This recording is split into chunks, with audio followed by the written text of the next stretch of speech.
Board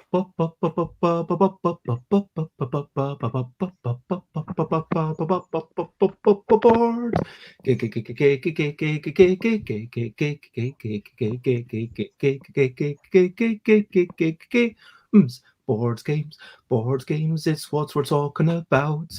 Board games, we're not gonna shout. I am starting off this streaming with a little bit of singing. And over there he's Krys. And Krys is possibly in bliss.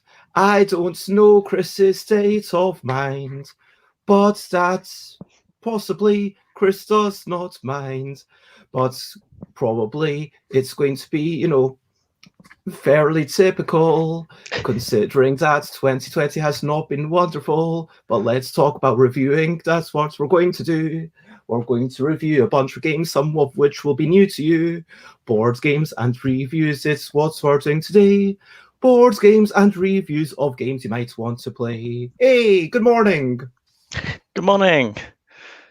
And it is lovely to be here to have I think this is the first time that I've actually had you on this show as a guest, even though you, as an official guest, even though you did, do a full takeover that one time. I mean, I guess I could be considered an official guest now, except for the fact that I wasn't even on the schedule. You were on the schedule. It did say, did it not? There were 30 minutes when it said, "This is Krys." Maybe. I'm fairly sure it was, and you made this schedule. So yeah, I kind of nerfed myself out there. Let's say I am BEZ. It's his bedtime in New Zealand, depending on what time you like to go to bed. I mean, I think it's 11 p.m, which feels like if you're up, that's a fairly decent time to go to bed. And hopefully by the end of the show, if you want to escape halfway through the show, we get people like Cheap Sheep Games, so shout out to the New Zealand contingent, I should say. So it is the BEZ Bedtime Board Game Letter. Coming up today, I am reviewing various games with Krys. Do you want to talk about this a little bit to introduce this? I mean, this was kind of a bit of it was definitely your brainchild, considering we went through your front room and started logging your games, which may have taken about an hour, around about 300 or so. But no, I think it's a really good idea that we sit down, have a look through some of your games, and we'll go over some of the ones that we've played together, some of the ones that you haven't played with me yet, and yeah, it should be forward to it. And today I thought that since I don't know how many of these Sundays you'll want to join in for, I thought, we'll concentrate mainly on the ones that you have played, and we'll go through all of that. And if you want to check out Krys, there's all the banners at the bottom. But first of all, let's talk about brilliant things. What's the little thing which is brilliant? For me, I've still got my job. That's my brilliant thing. Yeah. That's coming up, and I mean, would you say the brilliant thing, if we had to pick one brilliant thing for today, would you say that one brilliant thing is job/careers, or would you say that it's security? I would say it's yeah, let's call it future security, because it leaves it a bit broader, and it also means that we can add in a slightly extra topic, which is slightly external to this country, but still not exciting, and even if it's not for another 2 months, but we should. It's better than bad news. You are talking about the election of the US president? Yes, indeed I am. Yes, I've been following it now for maybe 2 weeks, fully, pretty much every day, checking on the results. Come on, what's going on? Finally can relax a little bit after all of that. And so, yeah, having some notion of what's going to happen to you, or happen to those around you, I think this is a really wonderful thing. And even certainly in these uncertain times when we might be thinking, hey, am I, am I going to be allowed to go outside? Am I going to be allowed to see these people? That's an uncertain thing in these times of COVID. So then having something that we do know for sure, which might be okay, I know that I've got enough money to pay the rent for the next few months. I know that, okay, this is the state of government, the way it's going to be, just that a little bit of security and knowledge. And so I think that is in itself a brilliant thing. Oh, 100%. And good morning to Elaine, who says that it's foggy over there this morning, which is lovely. And thank you for... Nice when it... So, yeah. We've been just talking about brilliant things, which for today was security. So feel free to kind of shout out about why that was secure, like why you like security, or feel free to share some recent highlights. Do you have anything more to say about why security is a brilliant thing? I think it's just the anti-anxiety feeling that you get when you finally know, when you've been waiting for so long and you felt so strongly about something, to finally have it kind of relax and think, okay, finally the world isn't quite as bad as I'd hoped. Relating it to both board games and yesterday's topic, when we were talking about like social anxiety and introversion and all sorts of stuff, and like having some sorts of security, like back in the day, which I mean like back in January or whatever, or February, I used to go to this one club where it would be free entry once a month, and I'd go in and kind of having that option to say, hey, I'll go in, and if after half an hour or after 1 hour, if I'm not enjoying it, I will leave. That is what I will do. And having that possibility, having that escape plan, gave me a little bit of security and certainty. Do you know what I mean? It gave me the little kind of get out thing. And by the same token, board games, when you're sitting down to play a board game with friends, it's like, okay, we know what we're going to do. We've got this plan. And it's kind of like, okay, this is the kind of night that we've agreed to. If you and I were to play Doodle Rush, we are signing up for a very different experience, which is manic drawing, doing things quickly, compared to My Little Scythe, which is going to be like an hour or 2 hours, like kind of pondering, okay, how can I get these different points with these different metrics and strategizing over things. And so having that, okay, this is agreement, and that kind of ties into future security, do you not think?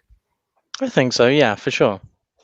And yeah, it's the way the yeah, things have gone, for sure.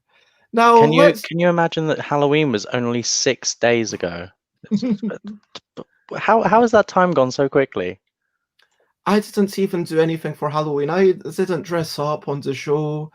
One of my housemates did a thing in the park, and I didn't go because I really wasn't feeling up to it. I was just feeling really overwhelmed that day. Part of it was, let's not even talk about Halloween. Let's talk about recent highlights, living life and seeing the sights. Recent highlights, playing games and other delights. Recent highlights.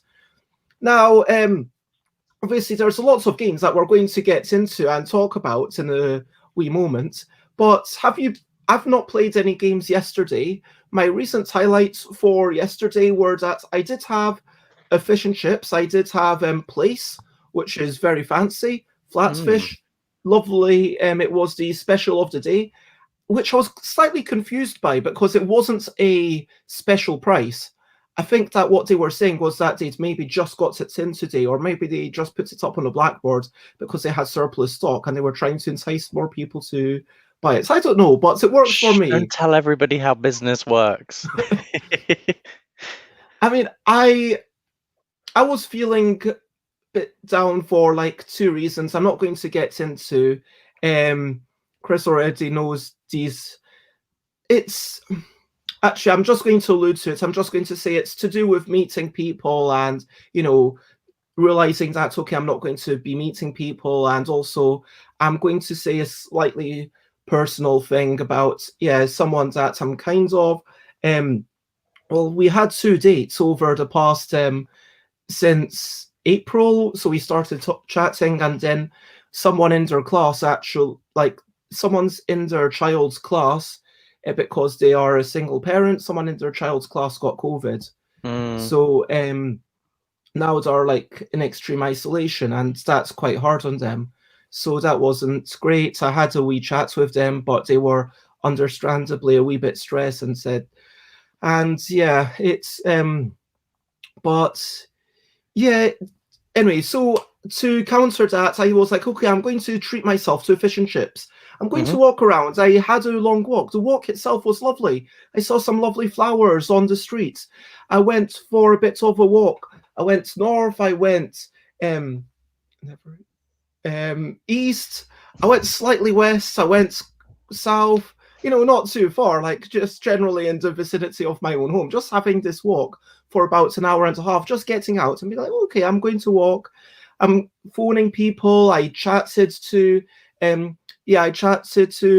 this date. I chatted to McCall a wee bit. I chatted to my dad, and having those nice conversations. There was some strange building with a door left open that I wandered into, that I was like, hey, I think it's legal in Scotland, but technically illegal in England. But like, there's definitely the rights of road. But like, it was just like it, because you're not meant to go into people's houses in England if they just happen to leave the door open.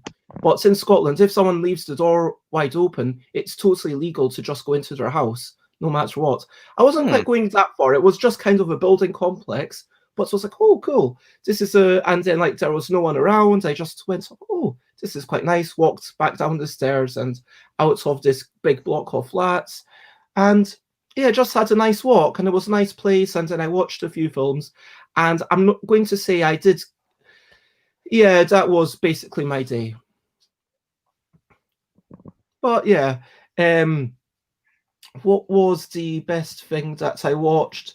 It was possibly, even though I did watch a couple of films, possibly Modern Family. Just, I like that as a kind of light thing. It's good. What are some of your recent highlights, Krys? Okay, so on Monday was quite fun. Played Labyrinth for the first time. Oh, we don't need to get into all the games. No, that's fine. It's part of my recent highlight. Okay, I'll give you that.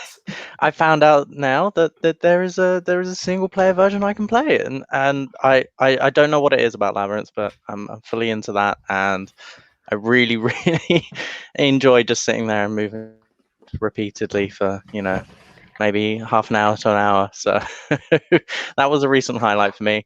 Another recent highlight would probably takeaway that we had last night. We ended up getting Chinese. That was nice.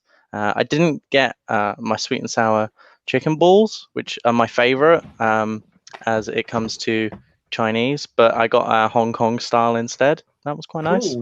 I was happy with that. So the sweet and sour chicken balls are deep fried with like a layer of like conglogenous fat and whatnot around the chicken pieces. Hong Kong style is more like slightly smaller chunks, maybe like half quarter of the size. They're also deep fried almost, and then they're put into the sauce itself, whereas the balls are usually left dry and then you add the sauce on top. But Hong Kong style, you also get the sort of pineapples and the onions and all the other sort of extra bits with it, whereas the chicken balls are just chicken balls. I think the Hong Kong style sounds like the style I'd go for.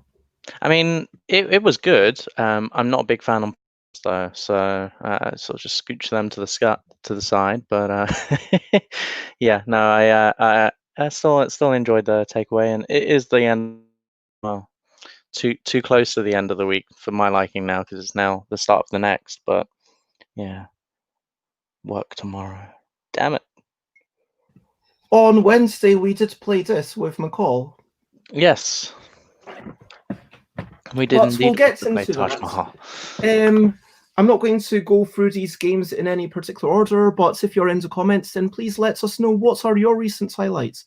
What have you been enjoying recently? Is it other than the fog that envelops your dwellings this morning? And I'm going to start off as, feel free to share all the recent highlights. We'll just kind of carry on as long as it takes to get through the questions that are asked and reviewing all these things. These are not... Actually, I'll introduce the proper reviews in a wee minute. Like, these are not going to be like full every single thought. I thought we'd kind of go for like a design lesson, a thing, how much, like talking about our experience, like kind of how we played it and like in what group, because that colors our viewpoint so much. And saying, at least one good thing and who the game is for.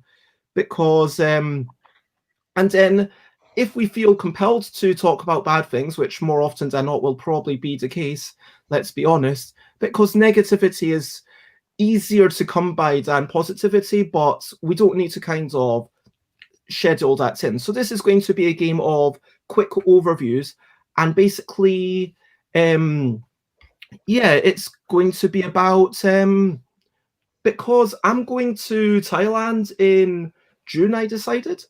And so it was like, someone saying hello. Oh, hello, Jess, who says they love Krys. Oh, that's lovely. And you remember each other from when you saw each other, like, when was it, 2 years ago? Wait, who am I? Do you not know? Do you remember, Jess? No, I said, who am I? Yeah. I'm just confused by everything now. No, we still know each other. Hello. But, look, sorry, I'm just flustered by your thing now. But no, it's all good.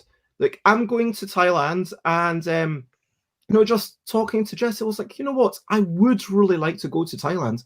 And yeah, part of that is because, Jess lives there and will help me get settled in. I'm not going to lie, there's definitely an attraction to that, and attraction to being like, yeah, let's kind of meet up. It's not like we're going to live together for a long time or anything, just, for maybe a week until I get myself on my feet. And yeah, so in the interim, it feels like I want to say goodbye to lots of these games. Do you know what I mean? So I want to say, like, this is a game. This is why I didn't keep it, or why I will choose to keep it, or why I'm undecided. In the example of at least a couple of these games, I imagine we might be like, okay, we'll play them again. But this is just more what we've been playing and whether BEZ is going to get rid of these games or not, which is kind of a judgment and a review in and of itself. And if I am getting rid of them, then, if you're in the UK, you can pick them up at a very good price if you're actually going to play them. And also if you've got any schools that you think would enjoy these games. Okay. And just says they just had Mexican food. This is their recent highlights. The best in Bangkok and also the best in the world, says Jess. That is a strong assertion. So then if you go to Mexico... I mean, I don't know what's our meaning. Like, is this like even proper Mexican food, or is it more Tex-Mex? Is it the strange hybrid like here where we have Chinese food, but it's not Chinese food? It's actually UK Chinese food. And Elaine reminds me that, yep, sometimes libraries do take board games. This is all going to go on Big Cock, Board Game Trading in Chat UK in a list, and I will determine some prices. But if you work for a library or school or some other organization, I'll give you like at least a $5 discount on anything, even if it brings the price to $0. And yeah, apparently tacos and salsa in Bangkok. The manager is watching you. She is Mexican. She loves you, says Jess. I mean, I like the fact that, the manager being Mexican seems like quite pertinent, because then they have good experience of what real Mexican food is. And I like the fact that the manager's loving everyone, but I'm not sure I'm down with the manager just gazing and looking at everyone. She'll give me a taco when I get to Bangkok. as in like for free, or do you mean that you're just expecting me to go and give money in exchange for this taco? I Or are you fear they saying may be watching now. In the restaurant right now. maybe the manager is like looking over Jess's shoulder? Like maybe Jess is actually, because what time is it? Like 5 p.m. in Thailand? Maybe Jess is actually in the restaurant watching me on the phone, and the manager is looking and gazing on and being, is this and a margarita? Wait, is this like actually is the manager actually watching the stream on the phone? Is that what's happening? I'm kind of Either way, if there's tacos and margaritas involved, that's it. I'm moving. That's it. I'm leaving the UK. I'm off to guys. Okay, Jess says that yes, the manager is literally watching me. And Hello, manager. hello, manager of tacos and salsa. Hello. So I guess shouts out to tacos and salsa, where apparently I am apparently getting a free taco and a free margarita when I get to There was no mention of free. It was just you get a taco and a margarita. You have to pay for them still, apparently. I mean, I when it says she'll give you a taco, I mean, if I have And to pay, for payments, I mean, it is a business, Bez. I mean, I don't know. Like maybe it's so amazing that they're just wanting to guilt trip me into kind of going there every day thereafter. Maybe it could work. I mean, like I am easily guilt tripped, but I would kind of have to be strong, and I'd be like, no, there are other places to eat in Bangkok. I will not come here every day. But I will be back again. But yeah. So if you have any other questionably quick questions for myself or Krys, then please ask. The one thing that I always ask is, where in the world are you, and what time is it now? Okay, it is currently 10:23, 44, 45. And as you can see, yeah, it's kind of bright though. I think a little bit too bright, maybe. Yeah. It's sunny, as you can see, but I'm in same very near Bez. In fact, no, I can't quite see Bez from here. I've never actually checked though before, so. Now I'm fairly sure that I couldn't see the top. So Krys lives on a tall building on, I think, like the third floor. Second. I had Second. to count. Oh yeah, like if you like as in the ground floor, first floor, second floor. Yeah, But and then there's a third above. Is there not 2 floors above you? So there's 1 floor above, but they're usually flats divided into 2. So they're like there's no actual staircase or corridor on the floor. So it's always just like in the flat itself, it goes upstairs again. And maybe from up there, I should just go and like knock on the door and want to check, see if I can see my friend's house from here. And I don't think you could, because I can't see your block of flats from here. So, but Krys, it takes about 10 minutes to get from one to the other. So here it says 10:25, only because some time has elapsed. And just to clarify all that, apparently I can get them for free one time as a special guest. So apparently when I'm in Bangkok, there might be a special video about this shop. We will see what happens. I'm already looking forward to it. I mean, honestly, look, when I go to Thailand, I'm just going to. This is going to become like half a travel show, half like a board game thing, and I'm already starting to do it. I've got Kwang on I think the 5th of December, and we're just going to talk about Kwang and board games, and it's just like, hey, here's a person who lives in Bangkok. Let's talk about them and board games. It's basically an excuse for me to meet them. Do you know what I mean? And also introduce them to the world before I get there. And I'm also hoping to chat to the owners of 2 different shops, although I need to kind of get a bit more on point with that. And chatting a lot with my dad about kind of Christmas plans and plans for my mom's birthday, which is in January. I'm thinking I might yeah, just stay up there for like a whole month because my mum's birthday, I don't think there's any harm in sharing this publicly, is towards the end of January. And yeah, there, if I'd like to be there for it. And so 1 month will also give me enough time to kind of sort everything, my parents' house, and possibly a little bit too much time. Kind of, I'm slightly worried might get tired of each other, but we will see how it goes. I And mean, that's it sounds like a good opportunity to at least get to see them for a long period of time to at least have that opportunity. Because I mean, pre-quarantine and all of this back in January, for example, I was seeing my parents, once a month, just for 2 days every month, But I think once quarantine kicked in, it was kind of a bit of a shock. It was like, oh damn, I'm not going to see them for months, And last time I went up, it was only for a weekend as well, So I think even if you get fed up with each other, at least then you've outrun that, if that makes sense.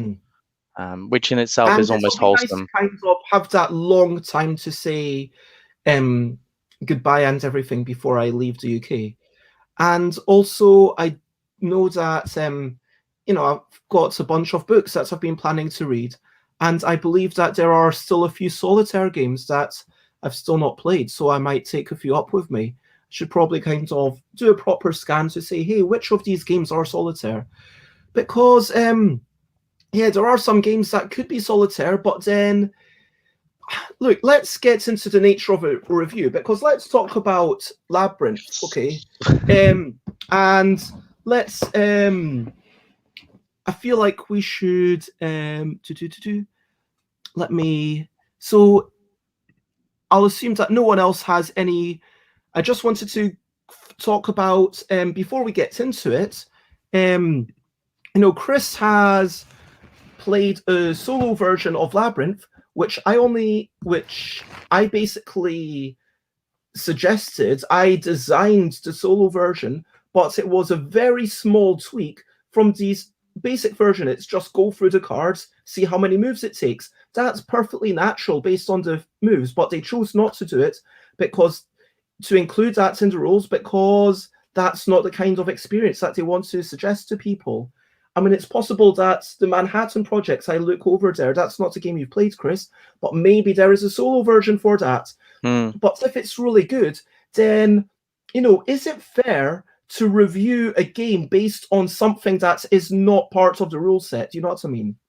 I wouldn't say you should necessarily review a game based on something that you've designed or off of it. I would definitely say that's certainly unfair. It would be like if somebody played a 24-person variation of Wibble or something crazy like that. It wouldn't be fair to attribute that to what's already been specifically designed to make the game work. But I could definitely say that you could add in additional positives to a game that may have enough flexibility that you can design or add on things or different variations or player modes or I mean, this gets into the nature of house rules, right? Because and also differences at player counts, because again, that's the thing that Eric Yurko does a great job of in their reviews, where they say, hey, here's the game, here, and then before they talk about the pros, cons, and mess, and like the mess are things that they felt like it was worth saying, but they're neither positive nor necessarily negative. And Eric Yurko talks about the strategy, which is like, okay, what kind of strategic choices are you going to make? And for In a Bind, I can't remember what they wrote for it, but it was something like I think they were like, yeah, look, there isn't any strategy for this game. I think for Kitty Cataclysm, one of they kind of pinpointed a couple of the interesting things you can do, which I really do. And yeah, for sure, as we review these things, we are going to talk about how we played them and whether that playing is part of the thing or not. And Is it all right if I point out real quick as well? So I'm very, very competitive, and some of these games I may have won/or lost. and that will somewhat bias my results. I will try not to let that impact my results and my review, but out there that sometimes if I play something and I've not had a good experience due to losing or not figuring out the strategy or something like that, I may be a little bit biased, but I'll try not to be. And before we get to the proper reviews, Elaine says that having some kind of goodbye time with my parents sounds lovely. And if I'm worried that we might get fed up with each other, maybe we can establish some alone times. And for sure, we did spend a couple of weeks with each other. Well, I say a couple of weeks, I mean 12 days, not too long ago, which was in September. And yeah, I said, okay, I'm working from this time to that time. And, for sure, we do have some alone time as well. I guess what it really comes down to, I mean, if I'm going to be honest, the only reason for me to not be in Glasgow is that I'm going to miss, sure, I'm going to miss housemates a little bit, but it's mainly Krys, McCall, and Layla. Those are the people that I'll miss for that month while I'm up there. And, I'll hopefully see a bit more of you. Hopefully we can kind of, I'll still see you in February and whatnot. So, yeah, I guess it's just that kind of feeling of being away from your room and everything. But I think I'm going to chat to them and, yeah. But thank you for the input. And let's get stuck into it. If you have any comments or questions or, yeah, to do with these games as we go through them, please just ask us. We will try to answer questions as best as we can, and we will possibly go on some tangents. I do want to give a shout out to BEZ and Friends Game Day. Well, I said January the 9th. I need to double check because I found out that basically Eric Slauson preferred January the 9th, but it is unfortunately also clashing with Protospiel Digital, but I think that's just inevitable. You are always going to be clashing with something else that people can access, especially in these days when people can access literally anything online. So yeah, check out the Discord, and where's my links? Those are the links. But now let's get into this game. So, Labyrinth. So how would you talk about, the way that you play Labyrinth? What would you say are the main, or talk about how you were introduced to Labyrinth, Krys? Okay, so first experience of Labyrinth was probably you. I think you brought it over as a housewarming sort of thing in a sense. It was more of a lending, obviously. We just moved in, I think, and you come around to play some games, and you brought this. I don't think we had like a major intention to play it sort of that night, but it just ended up happening, I think. And that was the first inkling I'd ever had that this game even existed. I didn't even realize that a game of this kind of mechanical kind of movement would even be a thing. I do love the way that it's set out, I have to admit. Yeah, it's really cool. So you kind of set up all these tiles. As you can see, some of the tiles are completely fixed on the board, and some of the tiles you can sort of scoosh over, which is really, really lovely from a toyetic mechanical, okay, I'm interacting with these physical things somehow.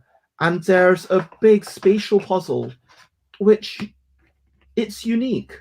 It's lovely. And, I'm not going to beat around the bush and saying our opinions, but I think this is a bloody great game. I would be more than happy to agree. I really, really enjoy it. Every time we play it.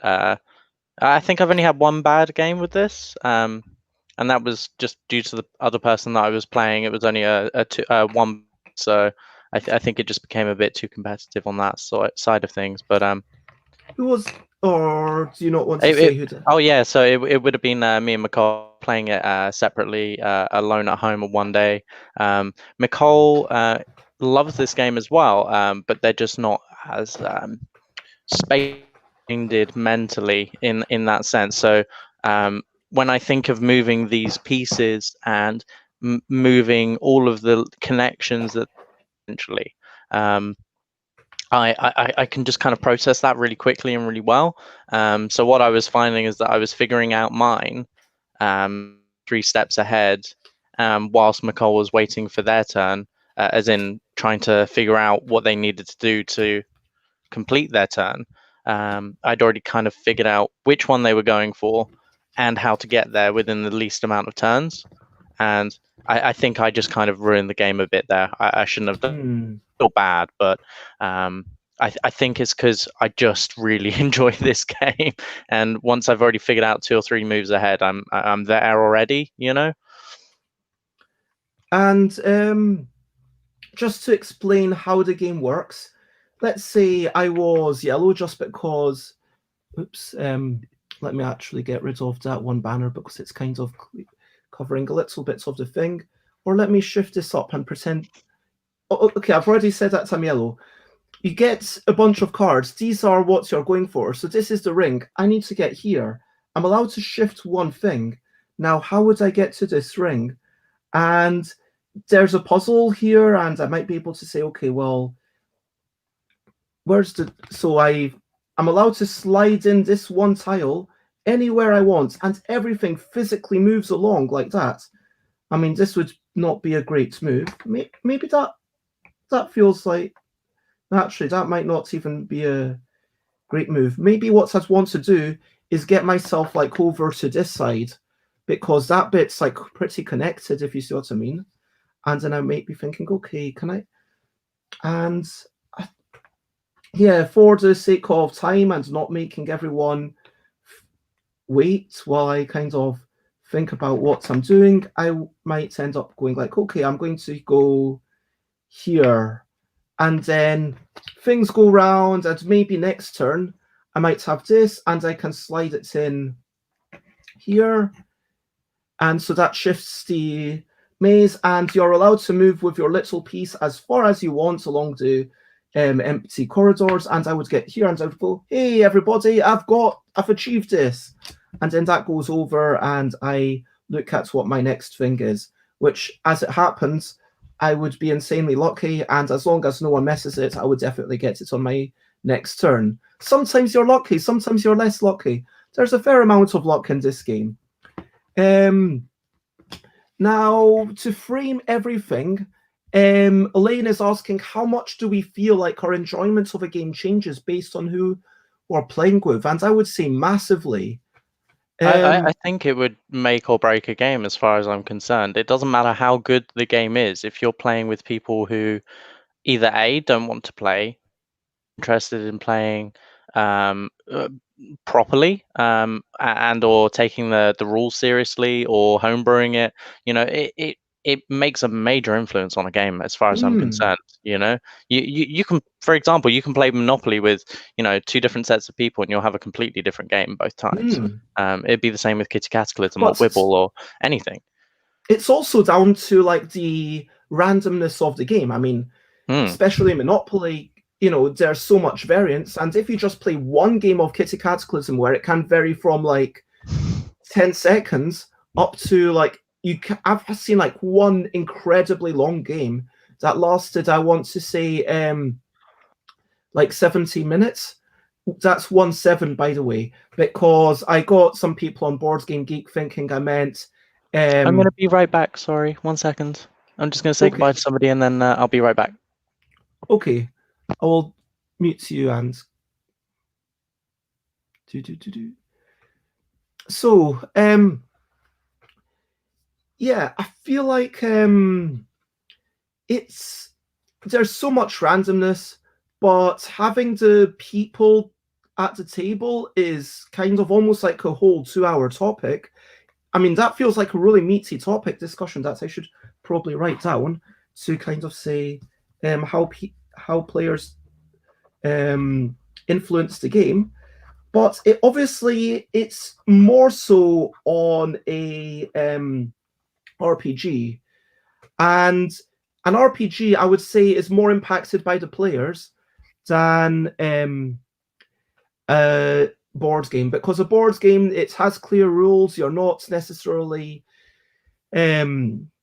with a board game, you're not allowed to just change things willy-nilly like you can do as the games master of an RPG. But I would say that if you see a game and it's got lots of strategic depth, then you want to kind of acknowledge that. You want to make people aware of that. And parts of having a good experience with a game is just kind of like saying to them, hey, this is the thing. Are you up for this experience? Like, I don't just bring my little scythe to, Krys and McCall's place when normally we play games that last maybe 20, 30 minutes. And it's like, hey, are you up for this thing that's a bit longer? I make sure to present that. It's like, so everyone knows what they're getting into. And so if people have chosen to play the game, then there is a degree of assuming that you want to play the game. You're up for that kind of experience. But at the same time, most of these games, especially in recent months, they have been with people I'm incredibly close to. It's been with housemates, Krys McCall or Layla. That's been, I want to put, except for online, I think that is literally the only people. Oh no, I played games once with Betsy. I think that is literally the only people that I've played games with since March. And yeah, it goes back to yesterday's thing of establishing expectations before you play, says Elaine. Yes, 100%. And hello, J Foolsguard, lovely to have you in chat, who says Labyrinth is one of my childhood memories. Haven't played it since, don't have a copy. So, I've hopefully given everyone a quick overview of how it goes. Each turn you are, and let's say red is going to get the skull. Oh, that's easy. Oh my gosh, that's ridiculously easy. There you go. Get the skull, it's right there. Boom, I got the skull. Next card. Let's see what happens. And then blue player is, okay, getting the salamander. Where's that? Here. How would you get that, Krys? Krys is definitely better at this game than I am. I would definitely tell you if I could see all of the board. Oh, sorry.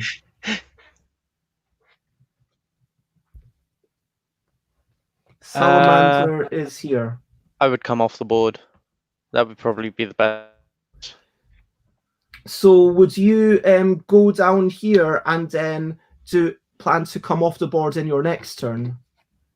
So like in your next turn, then you would hope that you're still there, and then you can make yourself jump and like that, because if a tile gets shifted, you go to the opposite side, and then you go, shoo, I got the salamander, planning ahead. I mean, sometimes that's the fun thing.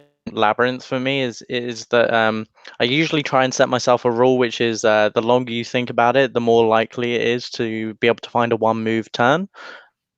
Sometimes you have to just relinquish to the fact that it's going to be a two mover, and if that's the case, just do it in the easiest way possible. Don't make life hard for you. Can I talk about one thing that this game makes me think about? It's his kinds of downtime in games. And when we're playing, I kind of feel guilty about spending too long on my turn. It's like, if I stared at the board for another 30 seconds or 1 minute, maybe I could think of a better way to do it in. But maybe I'm just going to be like, okay, I'm going to resign myself to doing this in 3 or 4 moves. If I'm playing, we played this. I've played this game probably only about 6 times, I would say. I played it maybe twice with you last week. Had I played it with you before? Yeah, we played it the first time you brought it over, and then this week when we brought it out again. 3 times with you. I played it a couple of times at least with Joel, who I used to play games all the time. I played it at least a good few times online. And it was like, wow, online, when, this becomes a really incredibly meaty game where online, people who are serious enough about games to play them online, they are going to think, do you know what I mean? And so it gets like super competitive. And then, yeah, I don't know if the online portals are still going, but I was like amazed how there is this ostensibly children's game that has a lot of deep thinking and analysis going on. Because, I mean, there's a lot to ponder, like with the way that things move. And like sometimes, even like when I was playing against McCall, it was like, hey, wait a minute, I could have gotten that just because I didn't properly follow the path to remember that one mistake. And then it's a good enough game that after that you were like, hey, I'm maybe not wanting to play any game anymore, but because you felt like yeah, I think we played like three games, all of which I lost, and which I couldn't figure out the strategy to one of them, and another one I got kind of ruined at the start, and I couldn't get back. And yeah, I kind of pulled out, and I said, right, I don't think I'm in the best headspace to finish this evening with you and to carry on playing games. I think I'm just going to be sitting in the corner kind of moping. So I was like, you guys do what you want to do. And then Labyrinth came out, and I was like, oh, really kind of want to play that. And so it's a good enough game, is what we're saying. That's it, and Krys loves it enough that it will entice Krys back into a game and perk up Krys's mood. And then I said, you know what, Krys, you could just play through the whole deck and see how many things you get. And this is like Krys's thing of, you know, they got through this many moves, which was about like 1.5 moves per card, which seems pretty good to me. Sorry, I'm not holding that at the best angle. So that is Krys's tally. And you can sort of see how you improve as time goes on. And obviously that's a separate issue. Like, we won't get into that because that isn't part of the official rules of the game. But what would you say is your favorite part of this game, Krys? I would definitely say is purely just the logistical analysis of the tiles and where stuff's moving.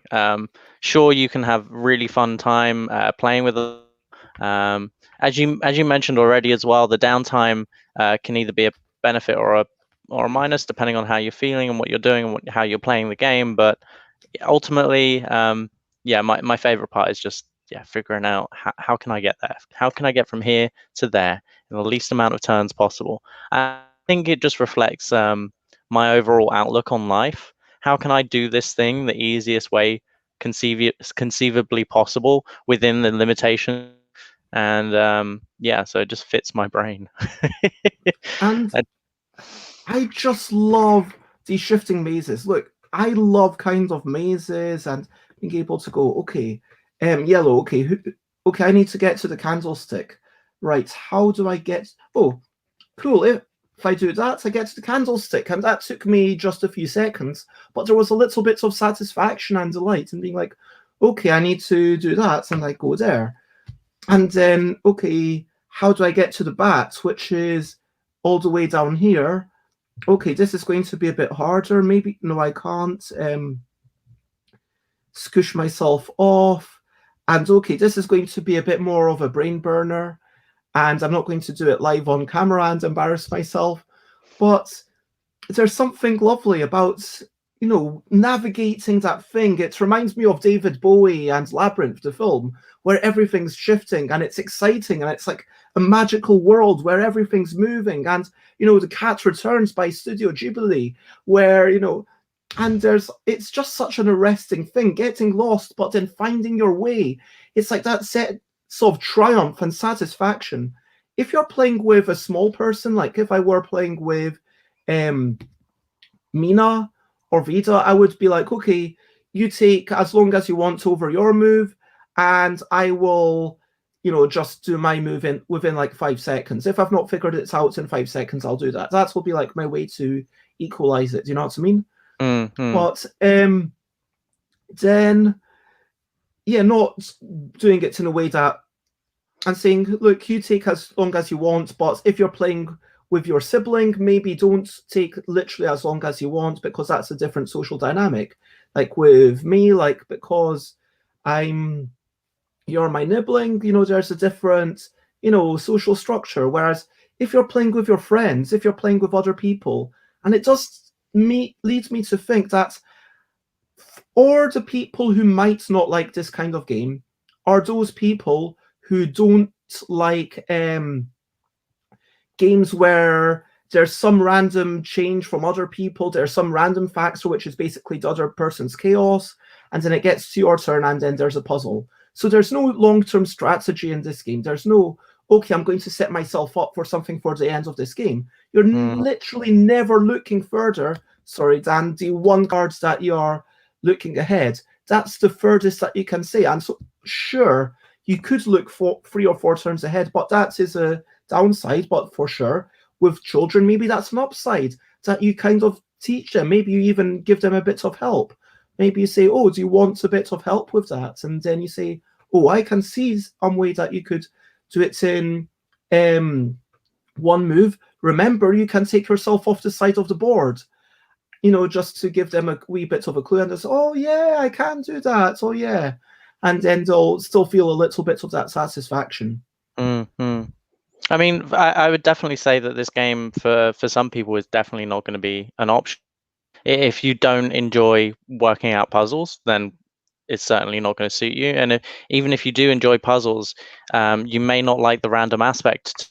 That even if you want to sit there while someone else is figuring out their move to try and figure out yours, it may never happen.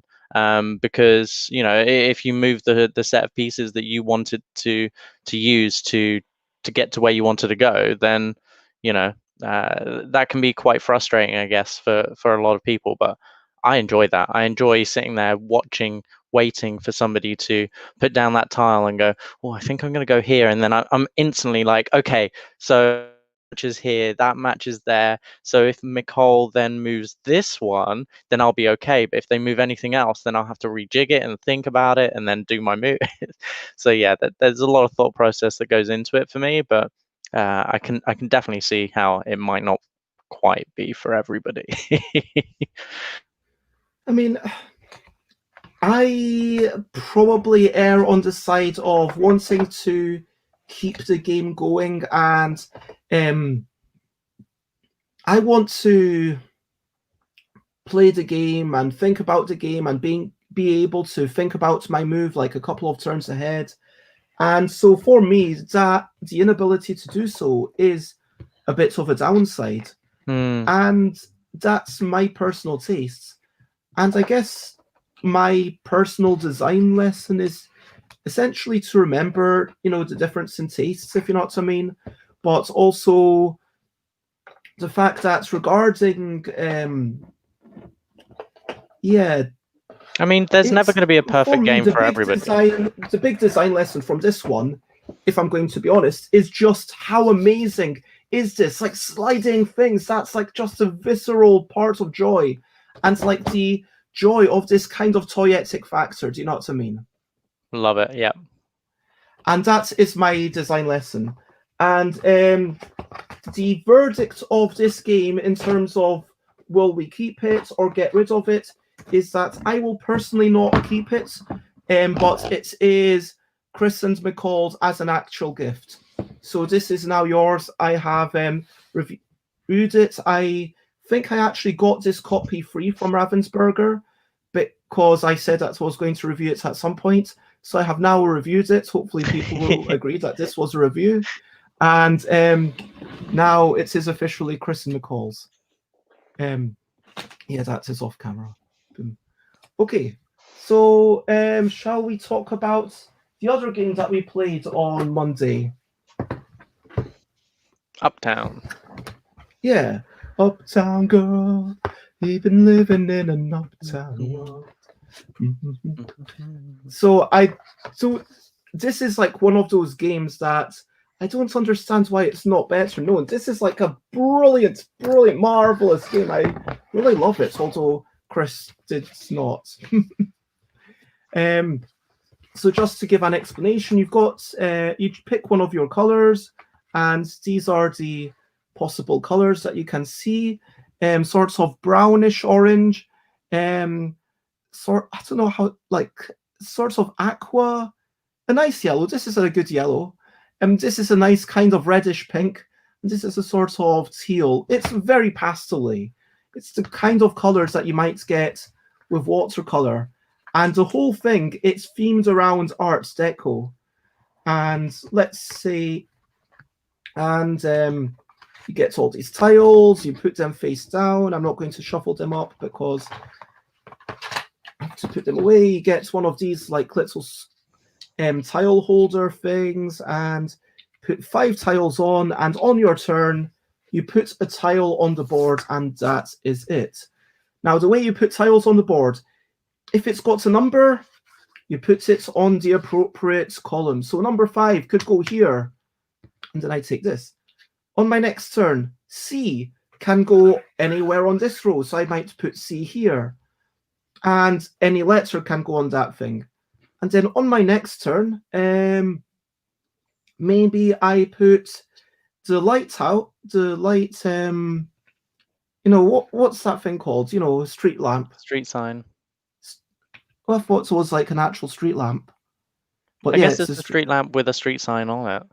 Yeah, anyway. Americans. So, crazy Americans. So, yeah, with these pictures, you put it in that area. So, like, the street lamp would be here. Now, the objective of the game is to try and have as few groups as possible. So, let's imagine that I had F here and E here. I currently have 4 groups. 1, 2, 3, 4. Diagonals counts as separate groups. Whereas if I'd put the E here, that would be way better because now it's only 3 groups. And it's like golf, you want to try and get the lowest score possible. There is one additional rule, and yeah, Elaine says that's in their official capacity as a reviewer. I can officially say that was a perfectly official review of Labyrinth. And yeah, people talk about, this is, we could call that mint. Are you calling, lovely colors. Right, so like the whole thing is Art Deco, and then the one thing that you should note is that you can steal other people's tiles. So everyone gets one of these, which is a wild card. Let's say I choose to put the wild card here. Well, maybe I'm planning to put a tile here to connect them. Well, I could put a 4 or a D or a street, a cityscape. There's a good number of options, but then maybe someone else comes up. Let's say that, let's pretend that this was a $sign or a street lamp or a 5 or a D. Yellow would be allowed to capture this, which prevents me from linking my groups. That is a big part of the game. You cannot break someone's group into multiple groups. You cannot do that, but you can get in their ways by doing that. And you might be getting in their way just to improve your own position, but there's definitely lots of strategy of getting in other people's way when it's not bad for you to do so. Is there anything that you think I've missed about how the game plays? And what was your experience with this? For me, this fits into a category of games that I would classify as like perfect strategy games, in the sense that I may be wrong. There's Obviously, a bit of bear in randomness. mind You don't get to see these tiles. What tiles am I holding? You can't see. No, I mean, of course, you're going to have a inability to predict which tiles and when you're going to be able to put them down. So, of course, that's going to have to factor into your strategic thinking within the game. But ultimately, let's be honest, you do fit your tiles within a certain space to be able to get a perfect score of 1, right? If you're playing with other people, then obviously they're going to try and make that more difficult for you. But in essence, one of those sort of styles of games where you're actively encouraged to fuck up some, excuse my French, mess up somebody's perfect strategy, that's frustrating for me. When you've sat there for so long out and you know what you want to do next, or etc. Yeah, I find those games really, really frustrating.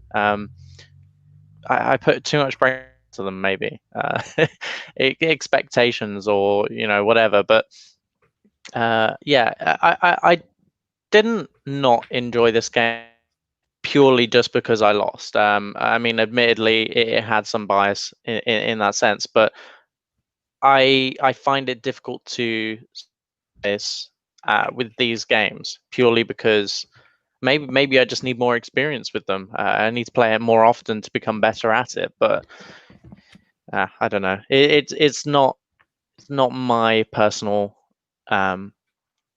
preference. Yeah, that makes sense. And there is for sure an element of just beating down on the other people. Now, as you can see, if you were the only person playing, it would be really easy to get all your things in one group. And you don't have to play 4 of your tiles. So, but even if you did, you know, you'd boom. Like it is incredibly easy to make everything in one group if you are not being messed around by other players, if the other players aren't there. But it's the randomness comes from the random order in which you pick up these tiles, because you have always access to 5 out of 28. I want to say 9 plus 9 plus 9 plus 1 is 28. And so you have access to limited option. You can see, okay, someone's going there. I know roughly how many tiles are remaining for them to still go there. I could see a place where someone cannot link because there's literally no tiles left that they could possibly draw that could be on there. Because let's say I had done that, and let's say I'd already placed that. Okay, it's halfway through the game. Well, now I've placed my B, I've placed my 4, I've placed my ring. Well, I am Scupper. Well, I've not placed my cityscape yet. So there's definitely no way that I'm going to be able to link these two. And if I'd placed my cityscape, there is now literally no way that these two groups can be combined. And so kind of being a little bit mindful of that sort of thing, what things you've actually got left, that's part of the game. I think this is a very good example of the difference between the two games that we just spoke about, though, is that in a very similar way, this encourages you to try and plan your moves based on what's going to get you the best score on that round, right? And you want to somewhat think ahead, but ultimately, let's be honest, the other player's intervention are going to scupper that, so you have to be on your toes and be active about it. The biggest difference, I would say, is definitely that with this one, there's far player intervention and scuppering of somebody else's plans intentionally almost, whereas with Labyrinth it's unintentional. Everybody has to move at some point, you know, whether they want to scupper somebody or not. They may end up doing so just out of accident.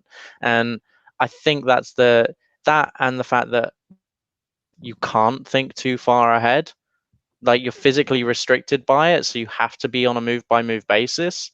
That for me is preferable than thinking about the whole game as a whole, one by one, step by step to the end, you know. Now, just for clarity, this is the Fun Again version of the game, which it's kind of confusing that there's a random die logo, which is the one modern bit of kind of this looks slightly more modern than everything else in the game, if you know. But there are no die. Yeah, that's the weird thing. And it's from Fun Again Games. I think that's just their logo. Logo, die. Right. And it's like, yeah, so, but this, I should have said, who actually designed Labyrinth? It's not Max J. Cobbert designed Labyrinth and Uptown by Rory Heath. Corey Heath? Is that a Corey Heath? Well, that's the way that the box looks. You probably, it's a weird one. Like, okay, you can see the art. I don't think there's any point in me talking about the art. I don't know why video reviewers talk about the art, because I mean, here's the art. Like, you can see what it's like. It's trying to be Art Deco. Like, the typography does a really good job. I like the typography. I like the symbols here. I feel like the box art is a bit, I'm not too keen on these figures myself. Personally, that's just me. But, you know, why go into that when I can talk about when you can see it yourself? J Fool's Guard is saying that they quite like the system of placing out the tiles, but grids is always a bit of a turn-off. That's interesting. Why are grids a turn-off? Reminds me of Acquire. So Acquire by Sid Saxon, yeah, classic game.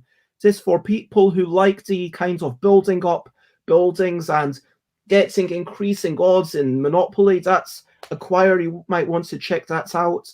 But I would say this is incredibly dissimilar to Acquire, but I can see some relationships just in terms of your placing things on the tile.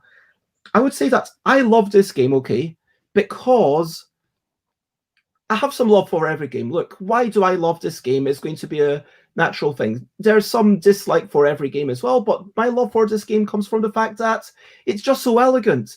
You place the tiles, you place it on the column, row, or section. It makes natural sense. And from that, you get like a whole emergent like bunch of things to kind of think about. And I think it, for the amount of simplicity of rules, to the only one difficult bit is you can steal other people's things, but not if it breaks the group into two. So you couldn't steal this tile because that would make this group into two sections, but you could steal this tile, for example. That view or this tile, which would block me from maybe doing that if I hadn't already gotten rid of my 4. Well, maybe I could use my wild card, but you get the point. I just feel like there's a lovely elegance in here, and I hope that you get what I'm saying, Krys. No, I mean, I completely agree with you. I do appreciate this as a game itself. If I appreciate the game for playing it myself, if that makes sense. You know, I enjoy. I'd be happy to watch other people play it. I'd be interested to actually. I think, you know, watching people screw each other over, but I just can't get in on that myself. And this, I mean, possibly we need to do a break after this to kind of talk about some of your favorite games and gaming taste, because people already have heard my top 10 games, and you know, maybe we want to talk a bit about what you like. But my verdict with this is that I am not well, I'm not giving it to Krys or McCall because Krys doesn't like it. I'm not keeping it because even though I would love to keep all my games, I've got to be incredibly ruthless. I am going to get rid of about 90% of my games, literally. I think that, yeah, I think this is a brilliant game. And my big design lesson from it is the multifunctionality, that when a card says this is what you have to do with it, there should be scope within that. Do you know what I mean? Like here, it's like, okay, this is a G. You have scope within that. Where exactly on the row do you place it? This is a number 1. Where exactly on that column? And if there's a card in Magic the Gathering that says, hey, deal your opponent 2 damage, you're only going to use that once. And so the only choice there is the timing, which isn't as interesting. But if you get a card saying, hey, deal 2 damage to any player or creature, well, obviously it's a more powerful card, but that's also a lot more exciting, because then you get not only the timing, but also which creature are you going to use it on. And about having that multifunctionality of different, of whatever you place, do you know what I mean? I guess that's the thing, kind of presenting options, and it's done similarly. Elaine says maybe the graphic design's a bit similar to Acquire, maybe. I really like this. I'm going to sell it for like some amounts of money. Keep an eye out on Big Cock. Or whoever's got the most amount of chickens. Why chickens? Because chickens are a major form of currency when the markets crash, the banks go bust. Okay.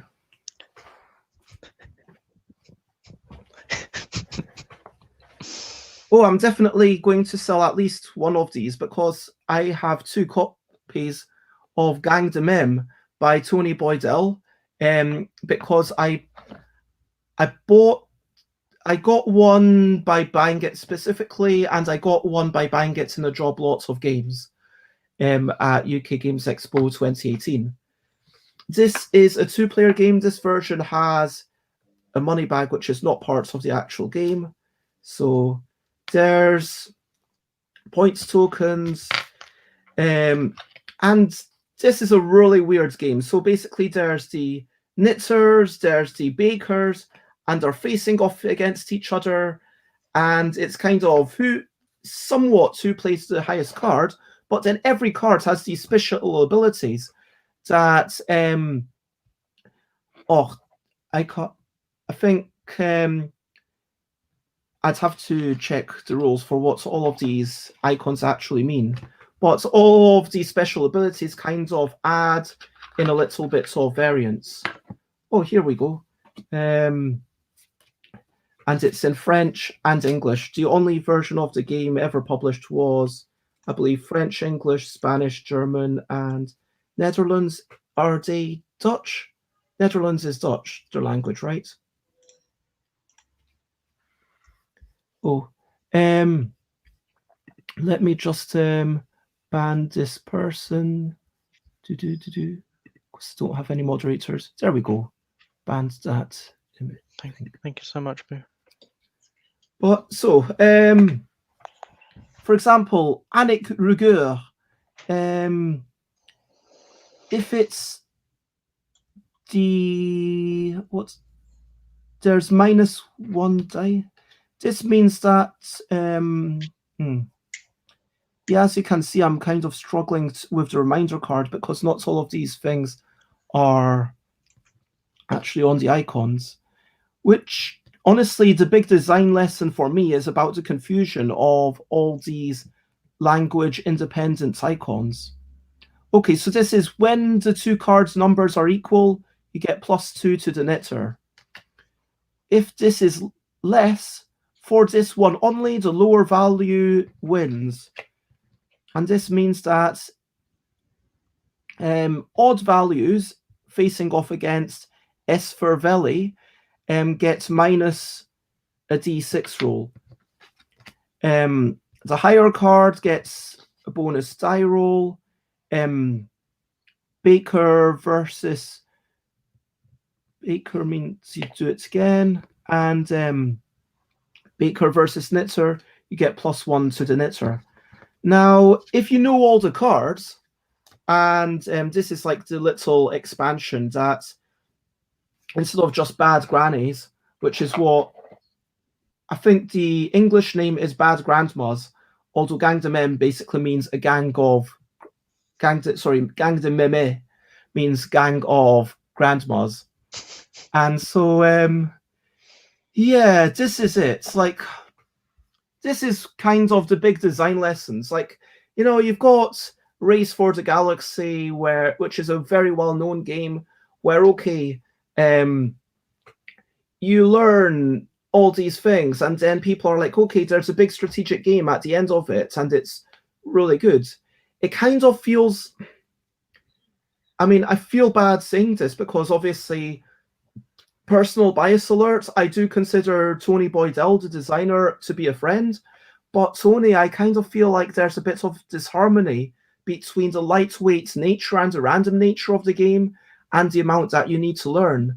Because every turn, when we were playing it, we were basically having to look up and say, okay, what does this actually mean? Okay, we will look up the rules and be like, okay, there's like 1, 2, 3, 4, 8, 16 like explanations for these things, which is basically like the number of cards. It's like every card is unique. And for sure, if you learn all these cards, then there is going to be a game of knowing all the cards and working out the odds to improve the odds slightly, but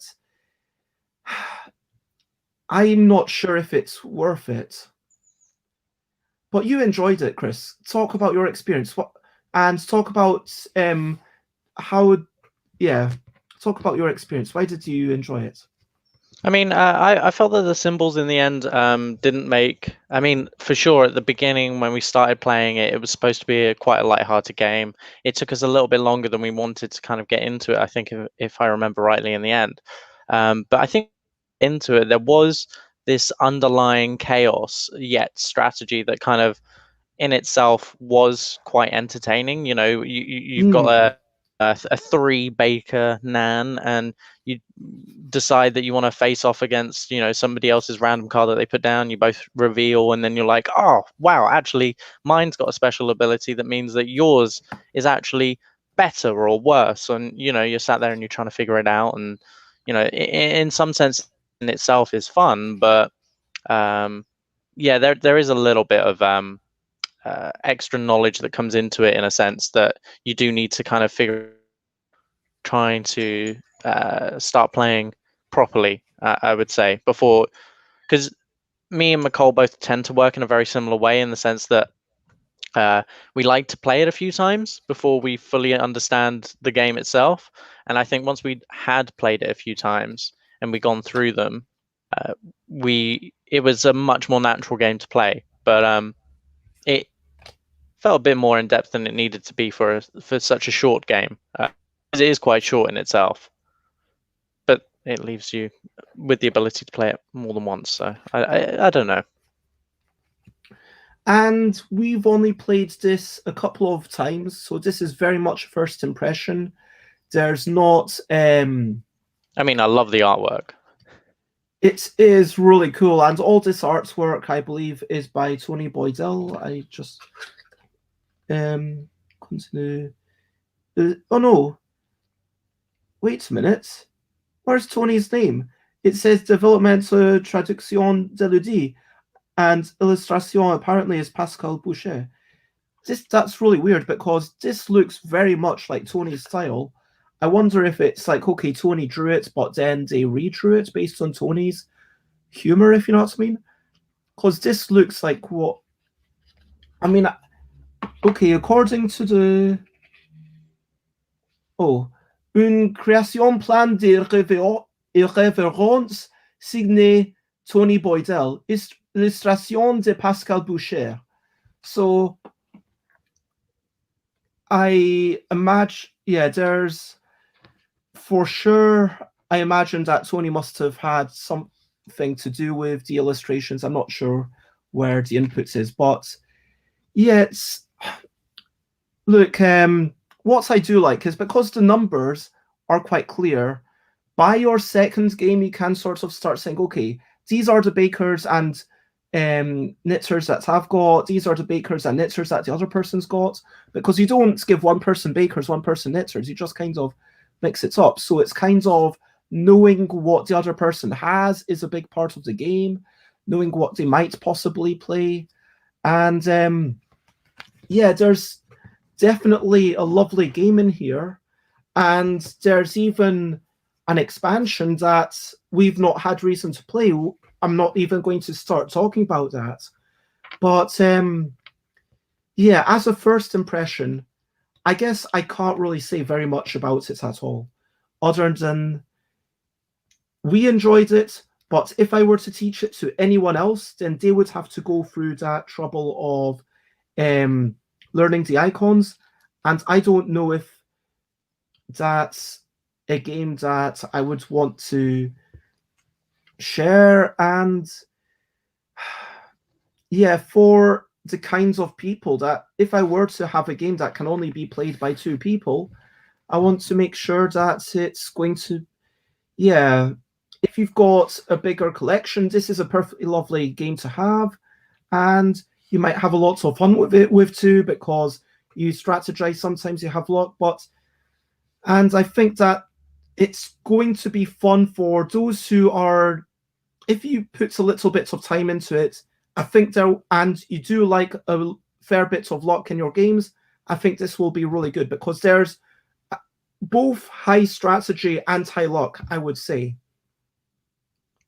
I think there is actually good amounts in here, but it's fairly abstract. It kind of feels vaguely like a trick-taking game.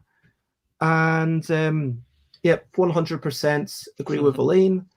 Do you have anything left to say? Sorry, I feel like I've been dominating the conversation, Krys. No, that's okay. I'm generally quite quiet on streams anyway, because I'm not too sure if I'm repeating myself. So it's nice to hear what you have to say, and then I can kind of breed my own thoughts of what you've already mentioned, if that makes sense. So some of the aspects that you bring up, I may be like, oh yeah, that reminds me about this thing that I want to just mention about. So don't worry, it's fine. We're good. But yeah, what did you think of this game? I enjoyed it. It was a short. It was a little bit more interesting than overall. Yeah, like you said, there's high strategy, high luck. It's not really about dicking each other over. It's about just playing the best cards that you have to trying to strategize as to which ones you want to play before the others. It's an interesting game. It's definitely not bad or anything. I do enjoy the game. It's very well designed. I mean, it's very tightly crafted.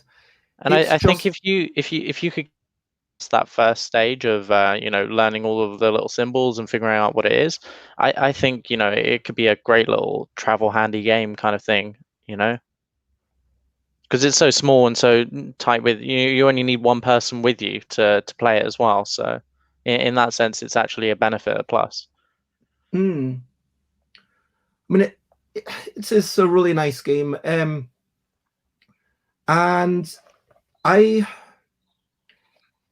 this is one that I will probably be selling both copies of. Again, I need to be quite ruthless, and yeah, but I think it is a quality game. I think that the person to enjoy it is not someone who's like, okay, let's play something for 20 minutes and it starts as a fun, quick diversion. If you're like, okay, let's play a game, let's get into it. It's over an hour. You'll play this, it'll take maybe 20 minutes, then you play it a second time and a third time. I think we played it like 2 or 3 times, and there's definitely a lot to enjoy, but then each time you come back to it, you will probably have to go back to that same thing. Shall we? Oh, just before we jump into the second game, the next game rather, you mentioned earlier about what some of my game preferences were. yeah. Maybe like a top, however many, just rough kind of explanation for everybody to kind of understand my kind of gaming preference, and I guess what I'm looking for when I'm trying to play a game. So the first one I'll mention is Tisch für Taschen. It is by far one of my most favorite games, even though I'm not even good at it. In fact, I'm actually, I'm going to even put this out there. I think I'm atrocious at this game, because I think it brings something out in me. There's some sort of chaos inside that Tisch für Taschen it brings out.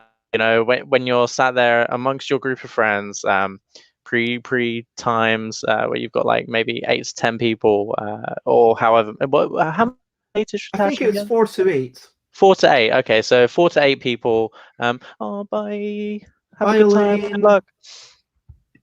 So yeah, Tisch für Taschen, 4 to 8 people. I think it's just the fact that when you're playing with other people and it's a game where you have to breed and alliances, and I don't think people tend to gravitate towards a chaotic leader, and that's probably why I never really win. But yeah, no, it's definitely up there. You enjoy the voting, the politics, the social dynamics, the talking, and the fact that you can be a force of chaos. Yeah, I love the fact that there is no right way to play it. It purely depends on the people you're playing with, and the amount of chaos that can come out of it based on the people who are playing is just, you don't have to sit there and discuss who you want the next president to be, or have an election, or some manifestos created. But when those sort of things happen, it's just do an overview. Okay. Yeah, it's a lot of fun. I love it.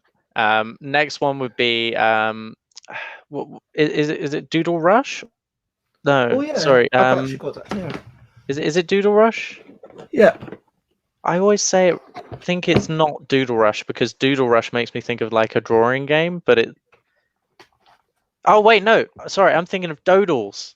That's what I was thinking of. Dodals, not Doodle Rush. Yes. Dodals, one of my other favorite games. It's so creative.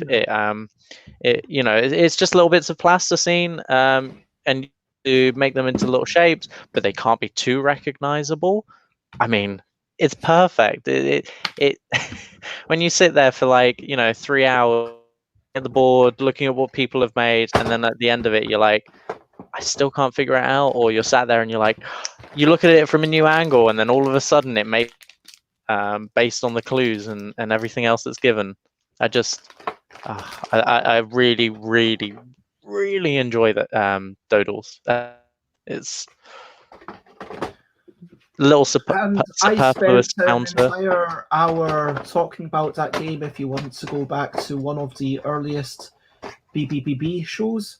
But yeah, so you enjoyed that because of the creativity. I and enjoy it for ability to the express yourself. the creativity, the ability to express yourself, the idea behind the fact that not everything has to be perfect. In fact, it's almost better not to be. The clues that you give can be somewhat ambiguous. Enjoy as well. I don't know what it just it's the creativity side to it. It's the puzzling. I like it. It's a fun game. And then other games that I would have to put up there as well would probably be balancing games. I enjoy the sort of like fine motor skill aspects to stuff like Tribe, the good old Kaplunk, Jenga. Love that sort of stuff. They're just simple. It's all about motor skills, Yeah. And if you had to pick the heaviest game that you enjoyed, I mean, you were a big fan of Pandemic Legacy Season 1. I mean, we've not played that much of Season 2. We only played the prequel, but I don't know what you thought of the prequel of Season 2 compared to the prequel of Season compared to Base Pandemic, if you know what I mean. Do you have any opinion? But I mean, I wouldn't want to judge too much on Series 2 because obviously we only played like two we only prequel played rounds. the prequel. We've only played. I mean, I've played it at least 4 times. Pandemic Legacy Season 2. Okay. I played it at least. Oh wait, you missed at least. You missed at least one. Yeah, I was definitely present for a couple. But even still, Pandemic Legacy 1, really good game, good storyline.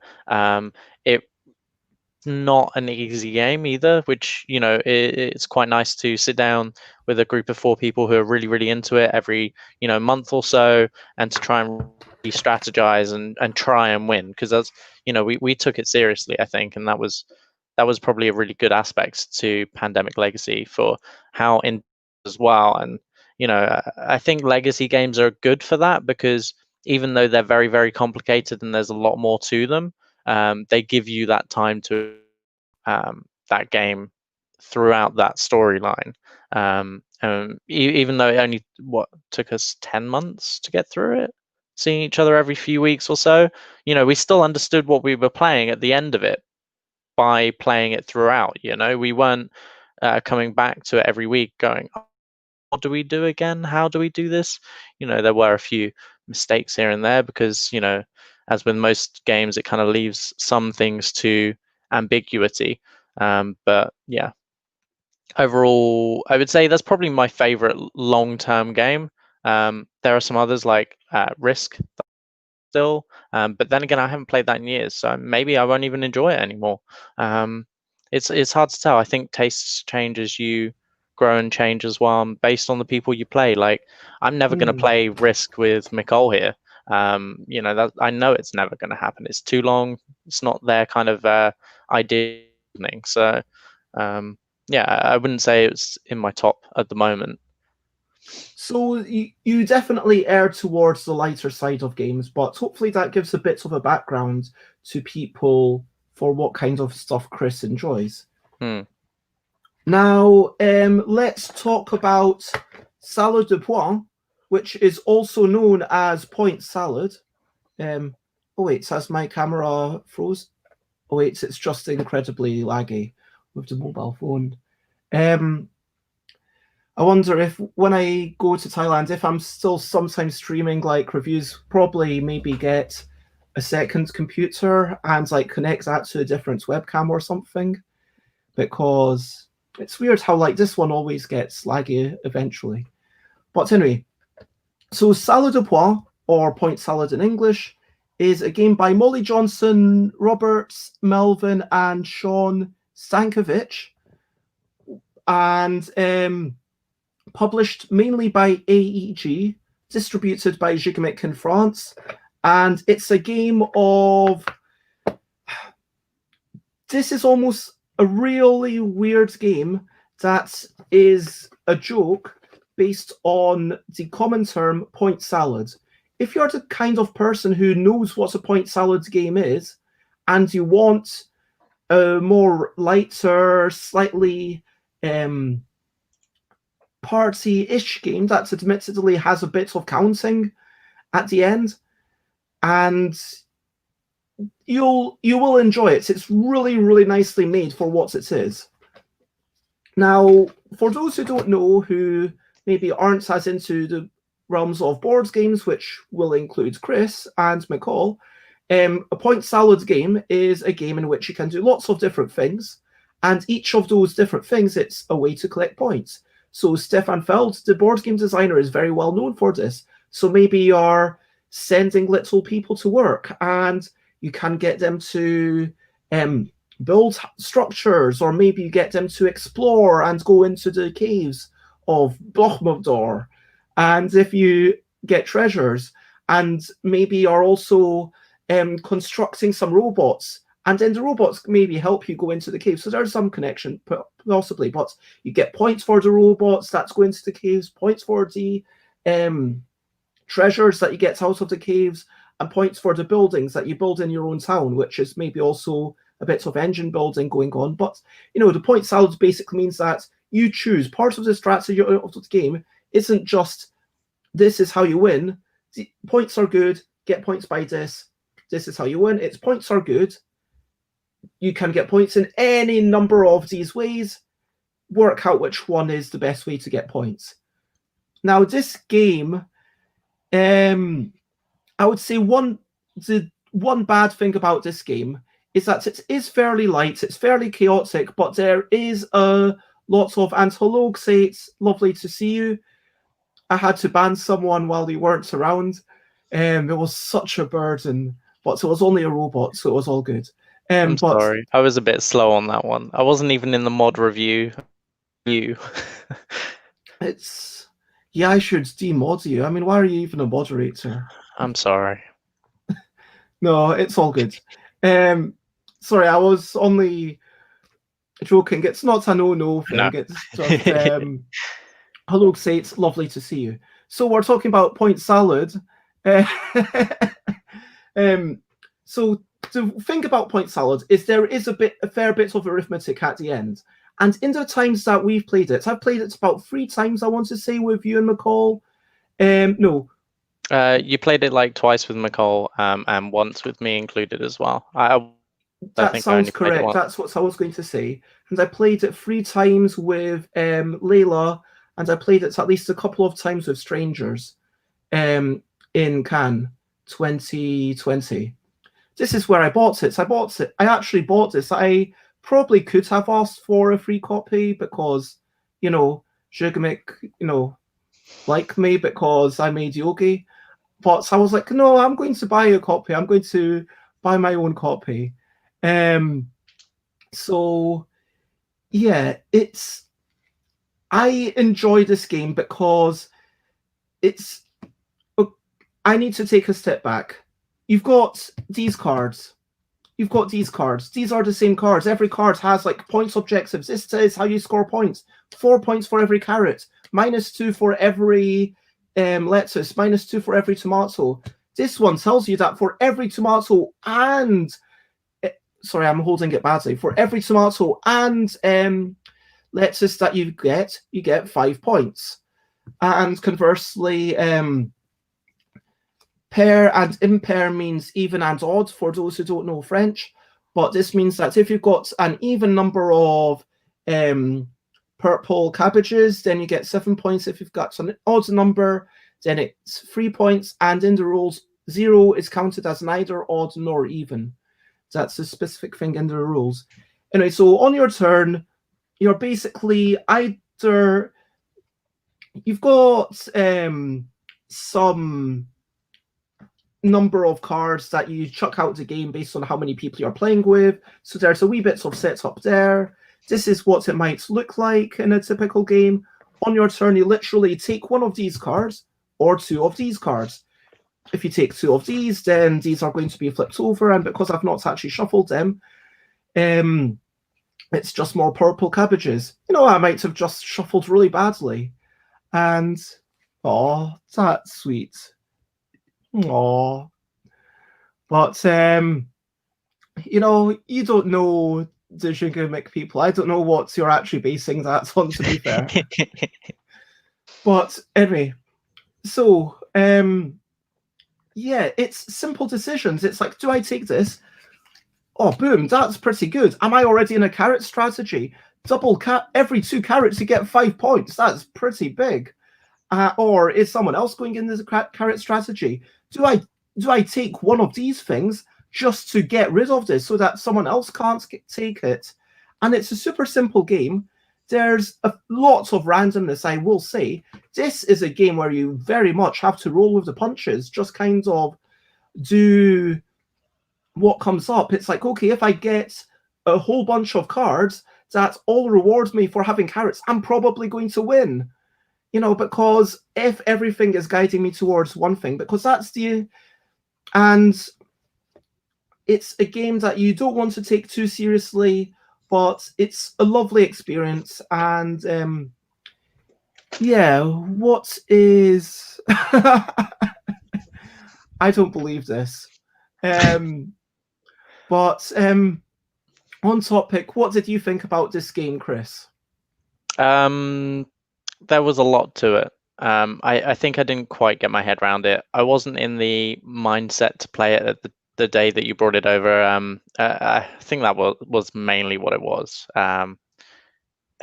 It's an interesting dynamic. I like the fact that you can, in a sense, like in comparison with Ticket to Ride, where you can pick up additional objectives.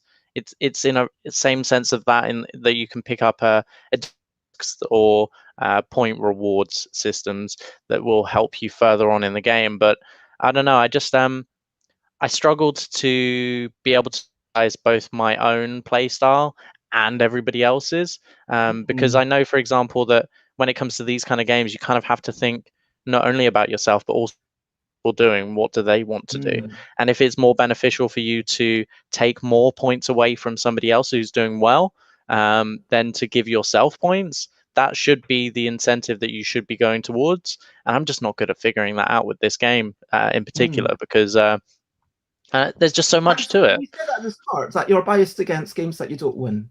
Exactly, yeah. So we all know what to expect here. Can I, you know, getting back to the other things, I talked about whether I'm keeping them or not. So Labyrinth, which I'm giving to you, you would play again. Uptown, which I'm getting rid of. Before let's say I was going to be here for a while, would you actually want to play this again? Uptown? Yeah. Would you play it again? I would definitely play this again. And I would actually suggest this if it was in a board game cafe. I enjoy it, but the more I play it, the more I realize that there is less of a strategy and less kind of potential to the game than I originally thought. It is still very elegant, and within the limited space, it's nice, but yeah, I'm not sure how much I would recommend it. See, my kind of, I guess, in a sense, my resolution for myself is to tell myself that I'm not play something. There is one game that starts with H that I will never play again. Maybe I'll watch somebody else play again, but I'm not touching ball. Yeah. Apart from that game, I kind of made a resolution to myself to try and at least play a game that I disliked before, because in the same sense that I mentioned earlier, where, you know, everybody's tastes change over time, and depending on who you're playing with, and just even the day that you're playing it, difference to a game. And because you you've got know, different mental moods every day. Like sometimes you're yeah. feeling down, sometimes you're feeling mathy, sometimes you're feeling chaotic, sometimes you're feeling This tired. time I'll win, and then I'll like the game. Yeah. So, Gang de Mem, would you suggest it? depends who I'm. If I was going to suggest it to anybody, it would probably be my younger sibling, just because they're of that right age. It's not too complicated for them, but it's complicated in a little bit of strategy, a little bit of luck, and it can be enjoyable. But I wouldn't suggest it for any more than that. It's not something you're going to climb into. Okay, so Salad de Poing.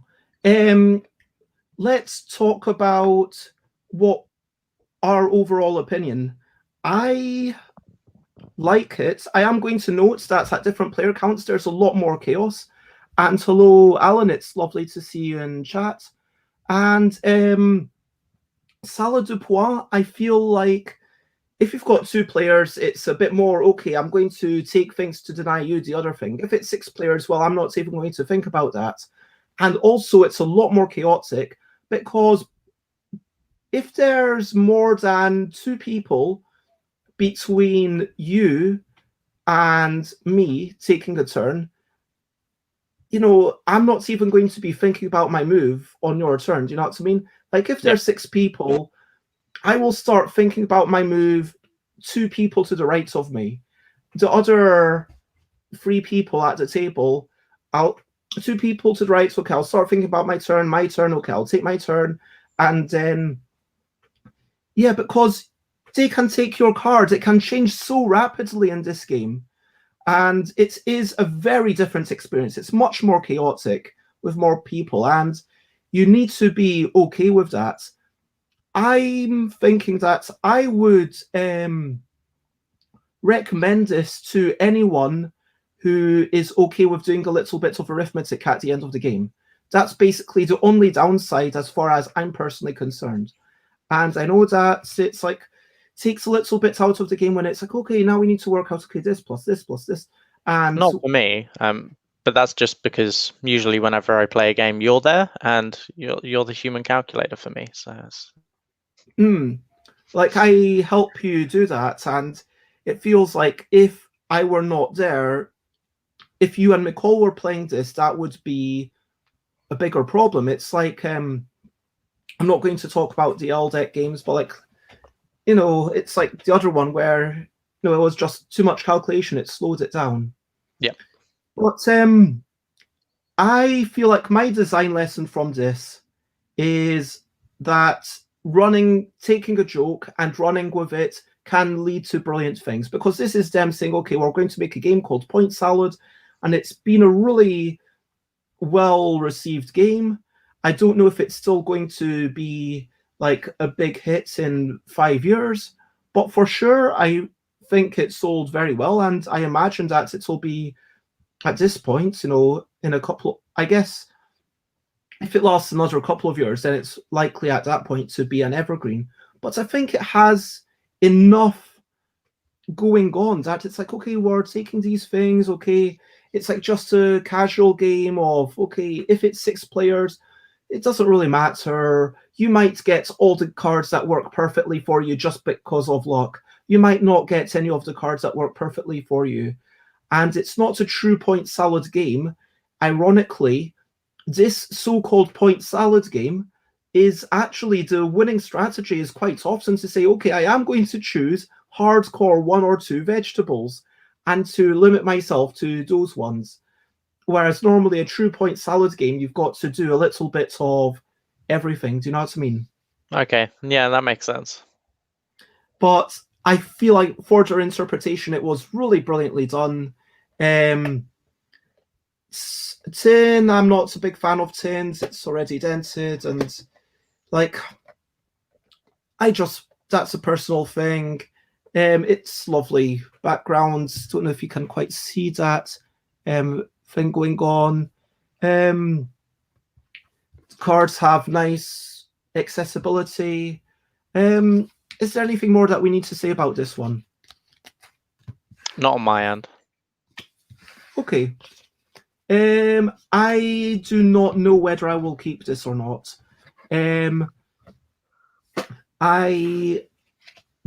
It's definitely not something that I'm going to put up for sale today, but it's I have to think realistically, like what people am I going to get to play with in the future. But I have had some really fun times with it, and yeah, I would actually recommend this. And this is kind of one that, I feel like I would be recommending. And if it was just generally, hey, let's play a game, let's kind of, I would definitely play, definitely recommend, maybe keep. Okay. Clustered. This is one that you had a bad experience with as well. I guess everybody can already base their review, well, my review. So everyone gets one of these decks. You get, there are, I should say, a few different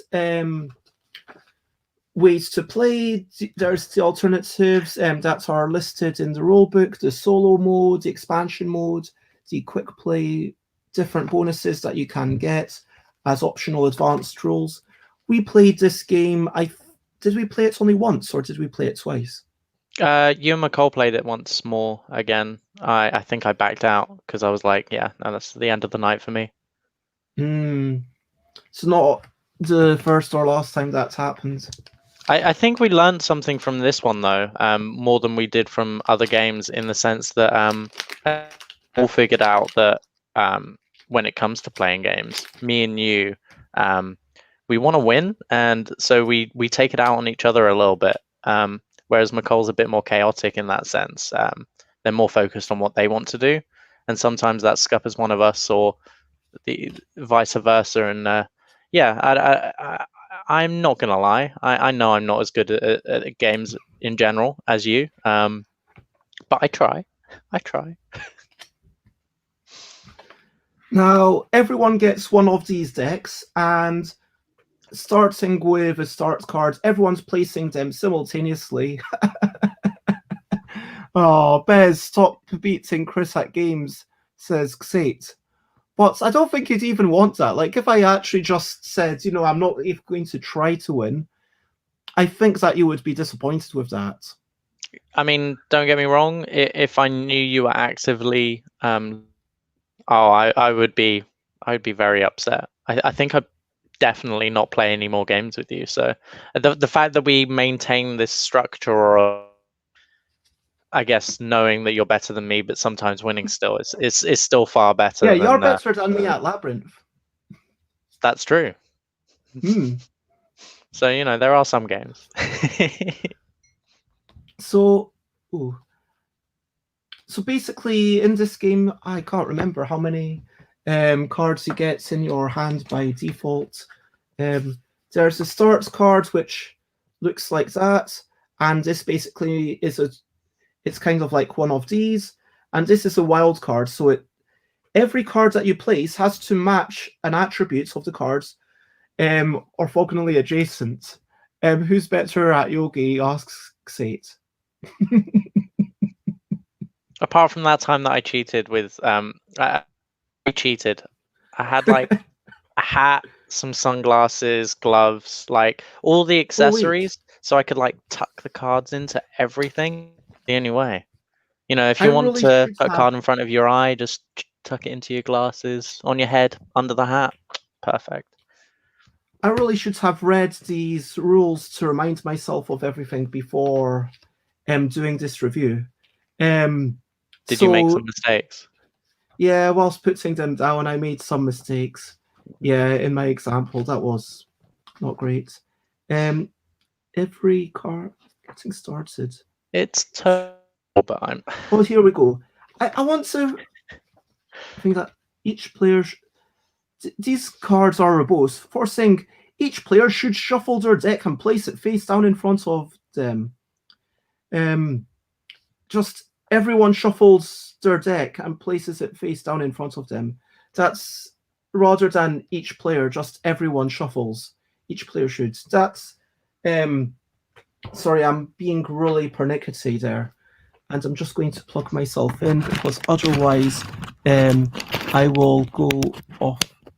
There we go, plugged in. So you have to match two things. Each you get a hand of 5 cards, and you have to match two things on every card that you play. So the first one's always going to be the completely wild, which I need to look through the. Are you laughing because I need to look through the cards again? No, the comments. Because you said you needed to plug yourself in.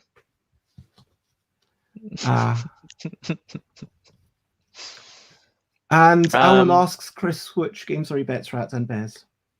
For certain Labyrinth, I'm trying to think if there's any others. I can't really think of any. Oh, when you make little balls, little Play-Doh balls, and you've got to shove gems into them. Yeah, Smugglers. Yeah, you keep beating me at that. Yeah. Oh, I just know the size of the balls. Yeah, you're good at making big balls. Yeah. But not too big. It can't be too big. Exactly. Yeah. They have to fit through the hole. It's all about getting your balls so they fit through the hole. Anyway, so and Xate really wants to entice you into playing Terraforming Mars, which is a heavy, an in-depth strategic game. Anyway, so Clustered. I have to look it up. Let me talk about Clustered. Whoops. Clustered. There we go. Clustered. So in Clustered, each card that you place has to share at least 2 attributes. So I could place this because there's 1 item and they are both circles. I could not, for example, place this here because whilst they're both black, which is an attribute, there are different shapes and different numbers of them. I could, however, have placed... so I actually have nothing that I could place here. It has to be either a 1 circle that's dashy or dotsy, or a 1 black that could be a triangle or square, or it could be a black circle that's 2 circles or 3 circles. Those are the possible cards that could go here. And as soon as you've got like another card, let's say I put this down, now literally the only thing that can go here, well, it's got to be black or circle or 1 for this. It's got to be black or triangle or 3 for this, which means that there's no way to match 2 of this and 2 of this. So literally now nothing can go here. And there's, yeah. Is there any... At the end of the game, you get points for having made the longest lines. There's actually a few different ways to score. So first you get points for your biggest rectangle. So if this is your biggest rectangle, you'd get 4 points. If this is your biggest rectangle, you'd get 6 points. Then you get points for every line that's 3 cards or longer. And so that would be plus 3 points for a 3-line thing and 4 points for a 4-line thing. Then you do the verticals in your color, and that's it. So largest rectangle, all the verticals, all the horizontals. And yeah, anything that I've forgotten to mention regarding the rules? No, that sounds about right for the rules, at least. And yeah, these games today are, most of them are light enough that we will go over everything except for Taj Mahal. If we get to that, you know, might... But yeah, what's your opinion of this game? For me, this falls very similarly to the category of... you'll have to remember that I'm not board game orientated. So when I say category of, I don't really mean it specifically. I'm just saying like it reminds me of the Uptown, for example, in the sense of like perfect. You want to plan down what you need to put down. You've got a certain limited amount of cards, so you're all going to have the same cards essentially, but just in a different order. You want to be able to play them in the right order. You want to make sure that you've got the right cards on you when you want to play them, for example. That couldn't go there. Why? Oh yeah, shit. Oh, sugar. Yeah, because it's only matching one attribute. How yeah. did you beat me last time? I'm confused now. Because I wasn't trying to multitask. I was focused on the game. I That wasn't is very true. streaming and checking the comments and thinking So about what you're saying is, to make this even, we would need Zate bothering you constantly whilst playing a game together, and then maybe we'd be on the same like level playing field.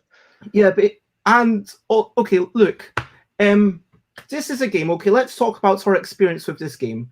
We played this once, and Krys started, and I was like, okay, I could go on my own bit. So Krys with their card maybe went here, let's say, and then I was like, okay, I could go here, or I could go, just potentially blocking Krys in. And so I was okay, I'm going to potentially.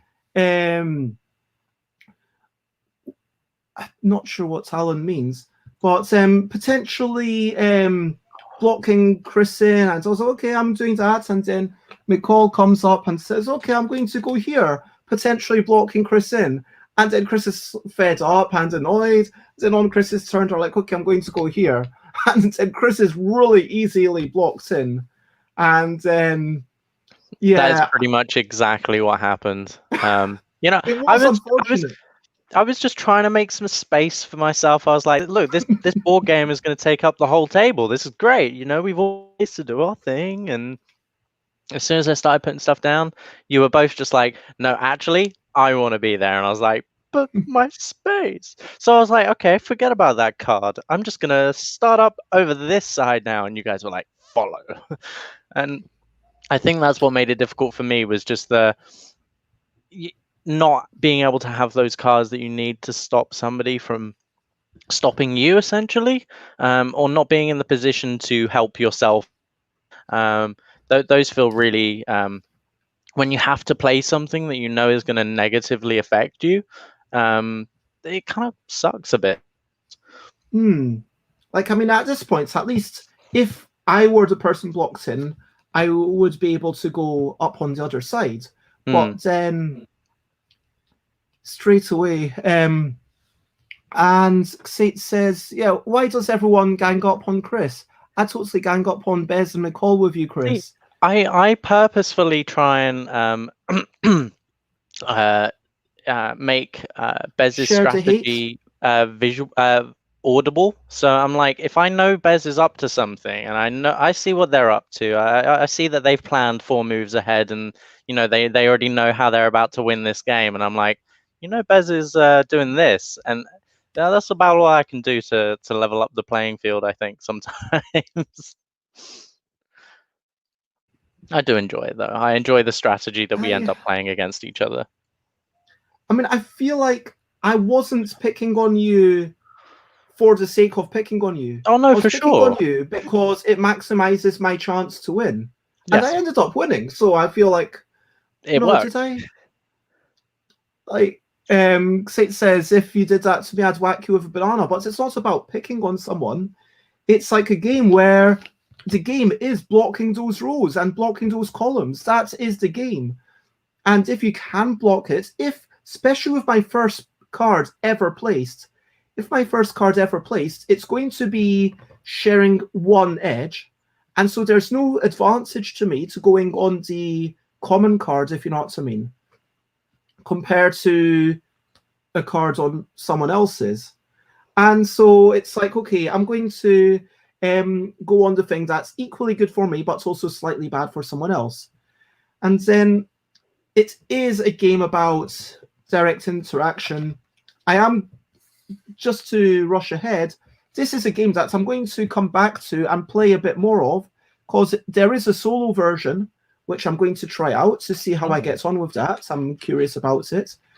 I'm probably going to play all the solo versions of all my games at least a couple of times before I get rid of them. And I feel like my design lesson from this is just how frustrated some people can get when they have been picked on, and like just the power of that being part of your game design. Do you know what I mean? Like, I mean, I think for me, what it is I don't want to start a game on the wrong foot, you know? It's especially when it's a strategy game. And I really, really, really dislike not being able to prevent something.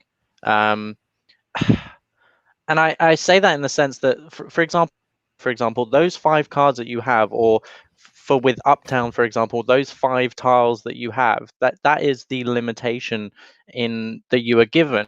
You don't have the right tiles on you to prevent somebody from doing something, or to adjust your own strategy around.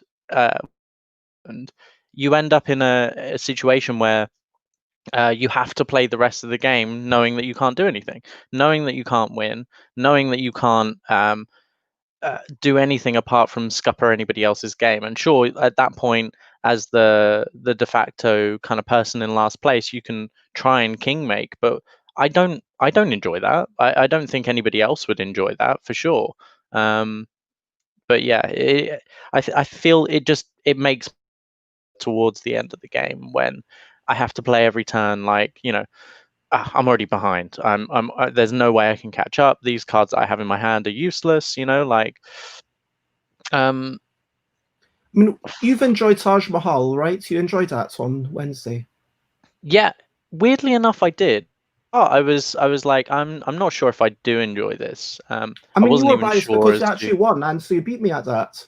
I did indeed beat you at Taj Mahal. That was interesting. I didn't think I was going to at the start. This is the funny thing, is that, you know, you'd gained yourself 30 points already. We were combined, me and McCall, we were like about 30 combined, but we were both below 15 or near 15. And it was kind of like, we ever going to catch BEZ? And then all of a sudden you stalled, and, you know, me and McCall almost got all the way around, and you were like 40 points or so. Yeah, it was interesting because I didn't realize that the catch-up mechanisms would work so well in the sense of point building, you know, where you have to connect multiple cities, where you have to collect certain amounts of things to gain extra points further on down the line. I think once you reveal your strategy too early, maybe people can stop you.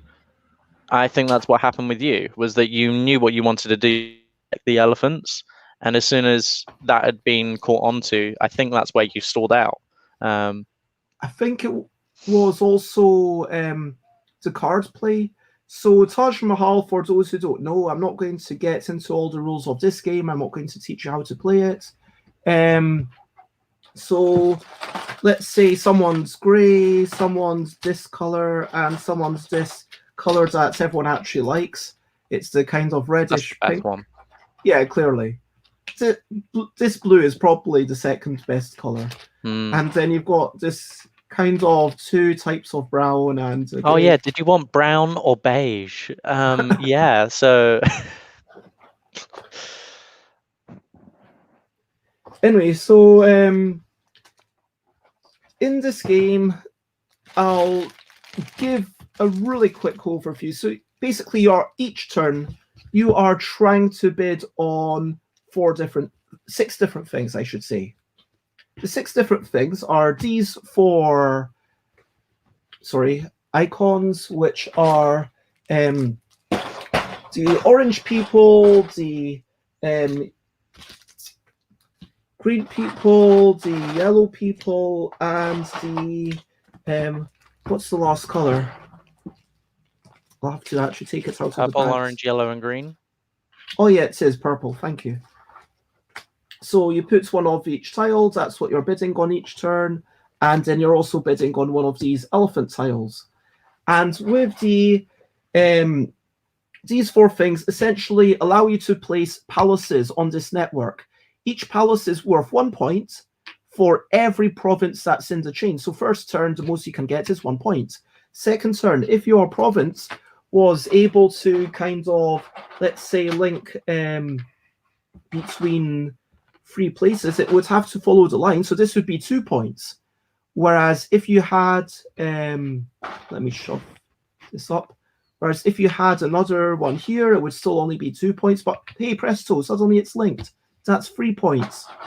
And those accumulate over the game as well. So if you were to link another one into that, then that would be another 6 points, and then another link would be another 7 points, etc. Yeah. So every time you score, it's more and more and more. And so, yeah, that's a really nice thing. And those are 5 of the things that you're doing the auctions for. The other thing that you're doing the auction for is these tiles, which you finish up with number 12. But basically, let's say you get this one at the end of the game. You're going to get 1 point for the, I don't know what this is, like rice, grain, for this icon, plus 1 point for every previous iteration of this icon you've got.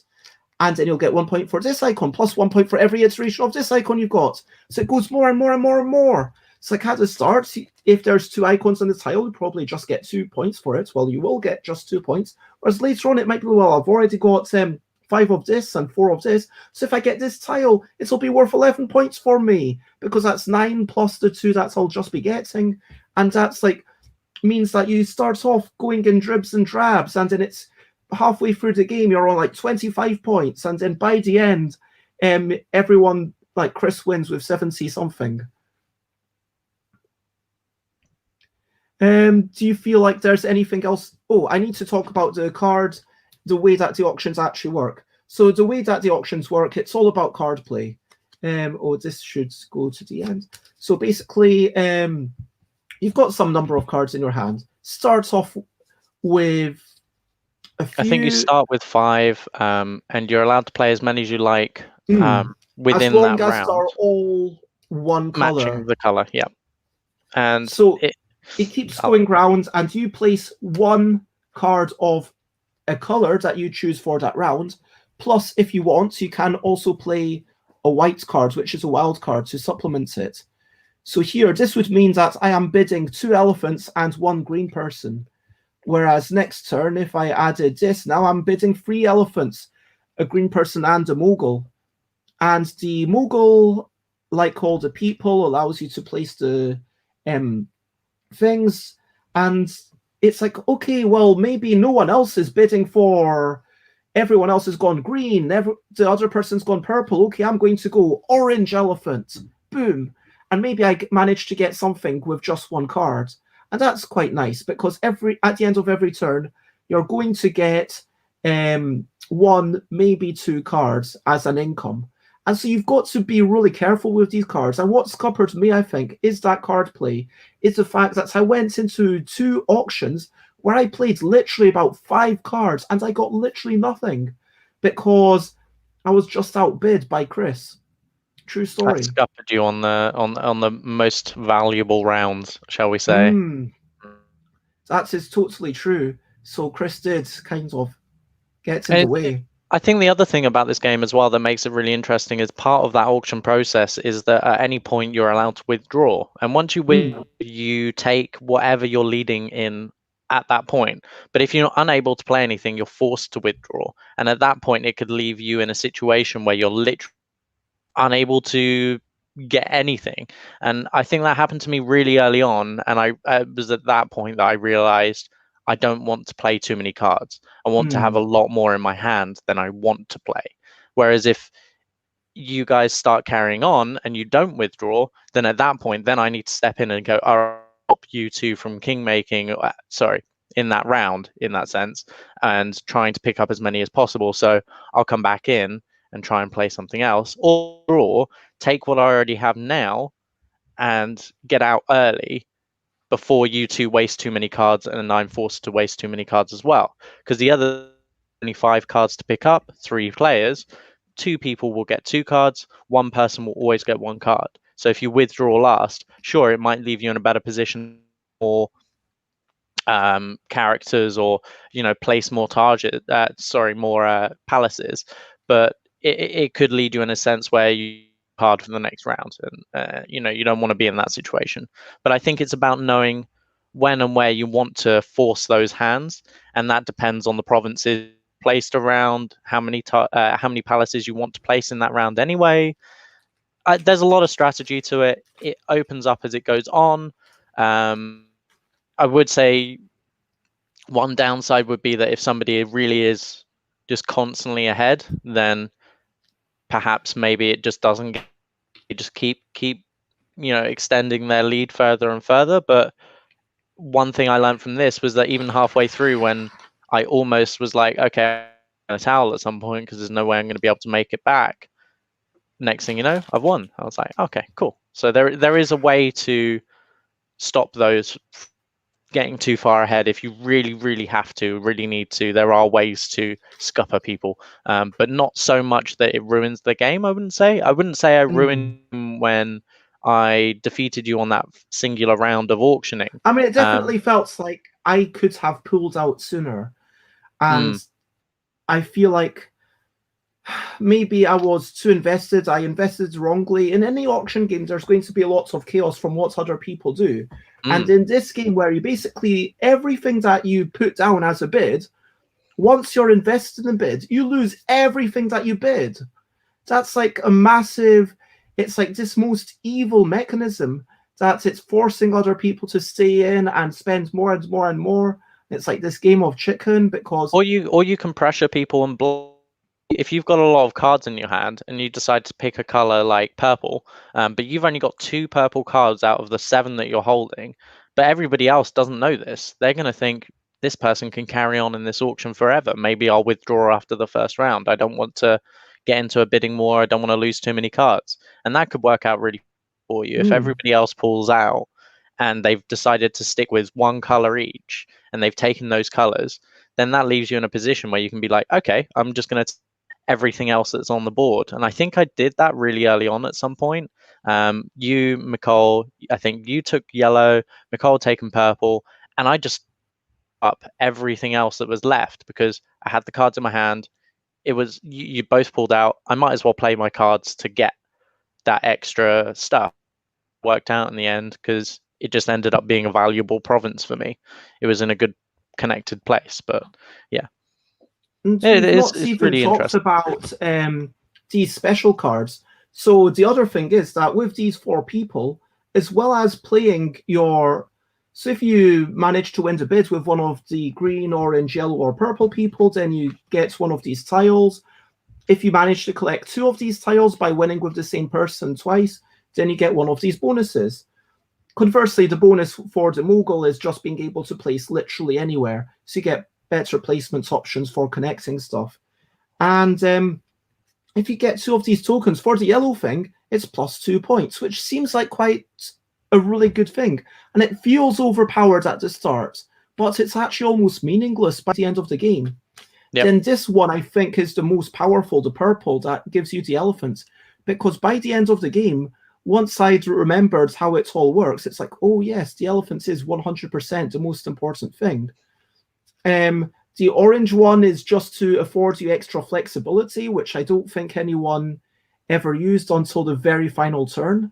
Because at that point, I was planning to use it, but I think the auctions just ended up back. You both backed out before I even needed to, so it was just it ended up being superfluous because I think I ended up hoarding at one point because I ended up in a situation where I got 3 of those cards, and so I wanted to use 1 for each turn, but that was the least valuable for me out of all of them. I don't even think I ever ended up with the mogul.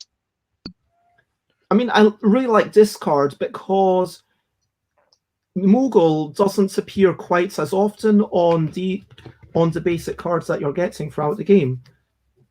And if you look at, okay, there's purple, all the colors, and lots of elephants, because elephants is super important, and there's a mogul. There's another mogul.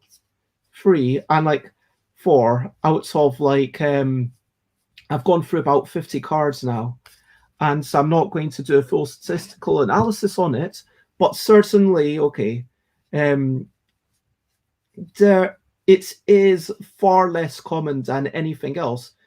If I had to guess, I would say, elephant is definitely the most common. Then everything else I would imagine is fairly similar. Then Mogul is the least common by a wide margin, which is why this actually allows you to get a little cheeky palace placements quite often. And with these special cards, once you've got them, you play them and then they keep coming back to you. So this is really nice for your economy. And the fact that these cards, you place them and then they go away, it forces you to stay in those bidding wars. And it means that if you've already played 4 things, that you get into that whole sunk cost fallacy where you're like, okay, it plays into human emotions and human psyches, which is beautiful, and like also these tiles, which you might think, okay, these are all good, but I would actually say plus 2 points is almost like the weakest of them all. I mean, like it's still worth picking up where you can, but ultimately, at the beginning, that's where you pull ahead. But towards the end, they're almost not valuable anymore, because ultimately, if you place one thing somewhere else, you'll probably get like 9 points instead of placing it there where you just get plus 2. So, I mean, if you picked up one of these two, because you might be picking up a bunch of elephant tiles, these work in exactly the same way. So by the end of the game, if you've got 5 things, then, well, the first one would have scored 1 for the, let's say this is coffee, I'm not quite sure. But the first coffee would have scored 1, second coffee would have scored 2, third coffee scores 3, and so forth. And so having 1 extra coffee can make a massive difference in the end game. And so, and this is just 1 extra draw. Like, there's so much to enjoy. So, Krys, would you like to play it again? Yeah, 100%. I mean, there's no doubt about it. I love the long-term strategy thinking about it. I like the fact that there's multiple different cumulative point scoring. Placement of palaces. You've got your collection of materials. You've got your collection of wild cards that do definitely help in making a difference within the game, trying to pick a strategy. You went for the elephants. I went for just joining up my palaces towards the end, and making sure that I was in a good stead towards the end. There's something about it that's simplistic, but also just fun to play. I don't know why. It's just, it's a good combination of several different factors, I think. I mean, Reiner Knizia is one of the most prolific and one of the best known designers, maybe. And I would say that this is one of their masterpieces. I would say that there's a little bit of superfluous backstory, though. Yeah, you can. So McCall was really annoyed by this bit where it says, okay, so let's acknowledge the fact that, firstly, and this is a problem in a lot of German games of the era, from Rio Grande games, where it's all he. The player wins influences in forces that he has more symbols for on his cards than any other player. I mean, that feels wrong. Also, there was the little bit where it says, oh yeah, shuffle them. These are the symbols. Vizier for control of the political forces. General for the military forces. Monk for the religious forces. Princess for the social forces. Whereas, yeah, that's it. Like, there's nothing political or military or religious or social. And for McCall, that was just taking away brain space. And for me, actually, that was the biggest design lesson in playing this game. How sometimes drawing, certainly in the rule sheet, spending text explaining this superfluous stuff which might not be clear. Like if that was in italics, it's so much space on the manual as well. It feels like it's an importance to the game. Once you begin, I mean, it's what page is that? Is that page like 2? 3. Page 3. So like, it's relatively at the start. You think, okay, we're learning about the basics of the game, superfluous storyline. These people control this, and this, and you're like, but wait, so how does this fit into a game that I don't even understand yet?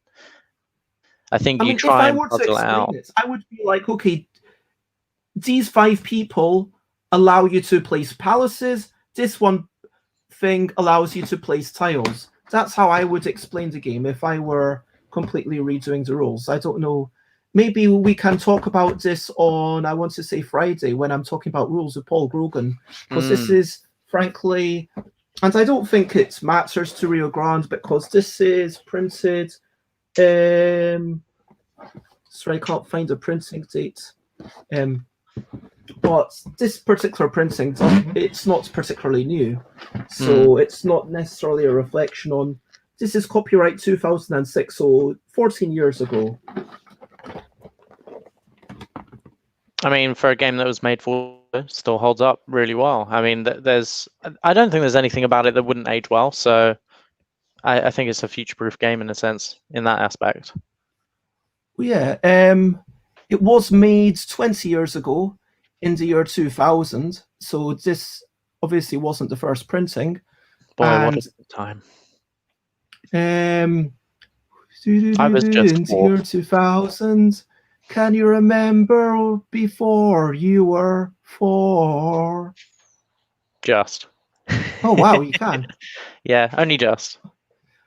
But yeah, I will say that the theme is a bit weird. Like, I'm not sure how comfortable I am, like, with the whole.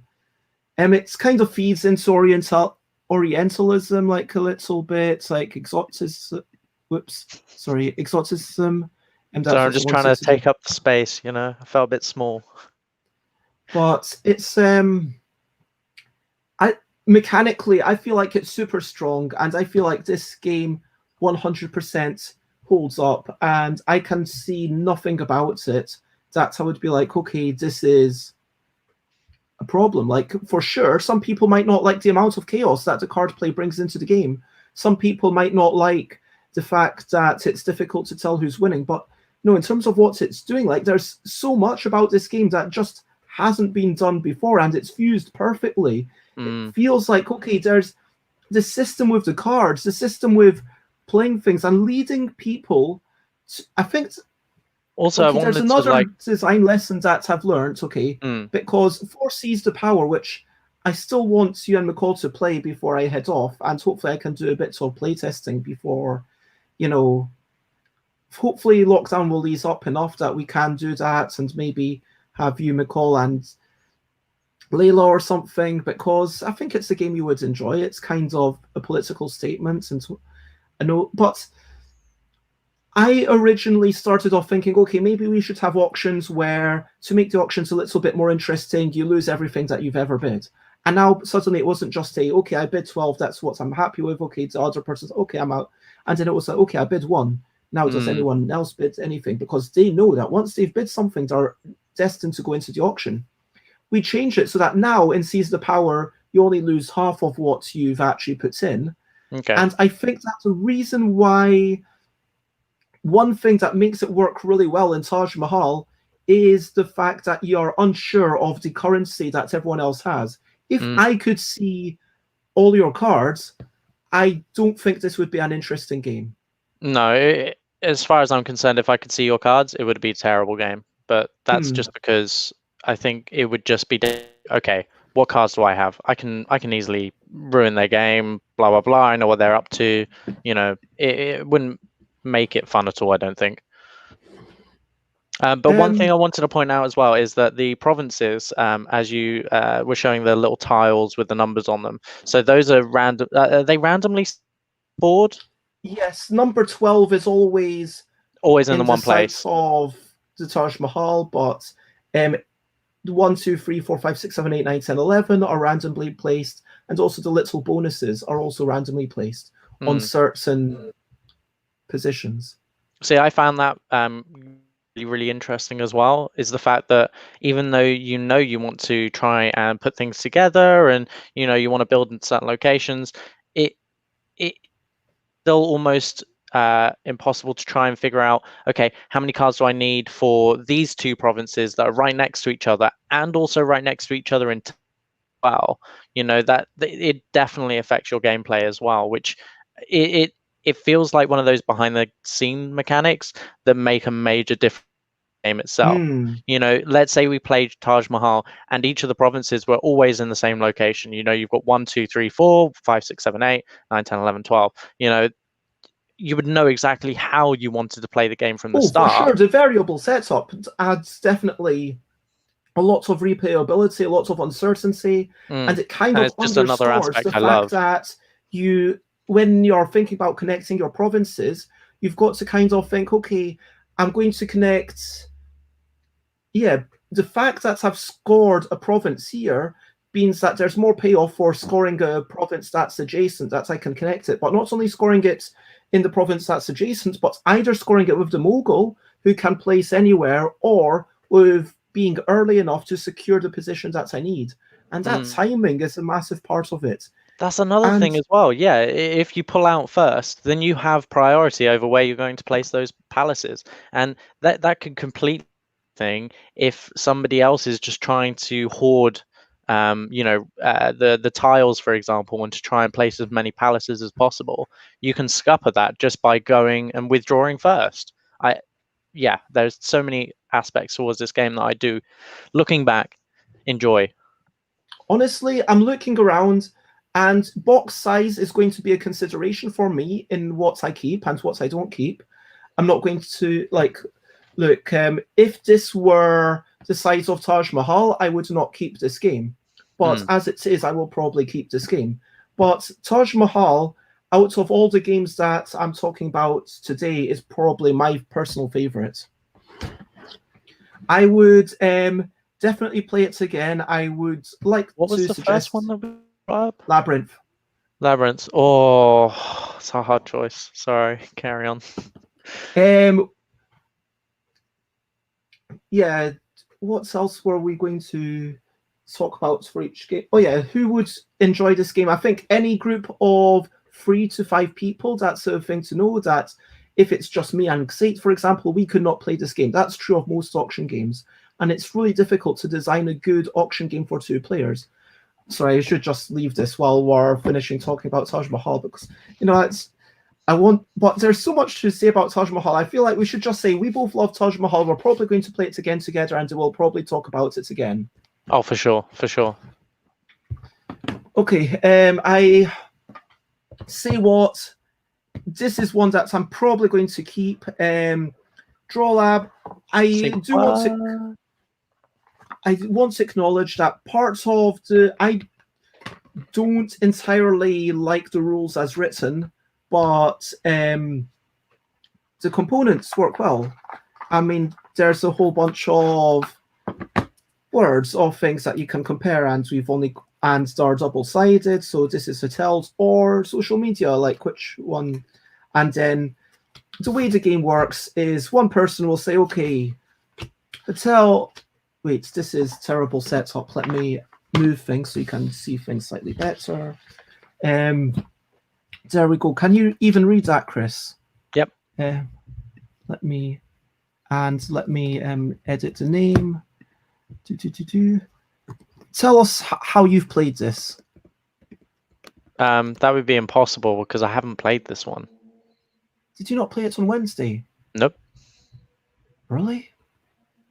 We didn't play this game. Oh wait, oh shoot, yeah, I played it with McCall on Thursday, week before last, and I also played it with Haley and Kiara, and Haley and this is like anyway.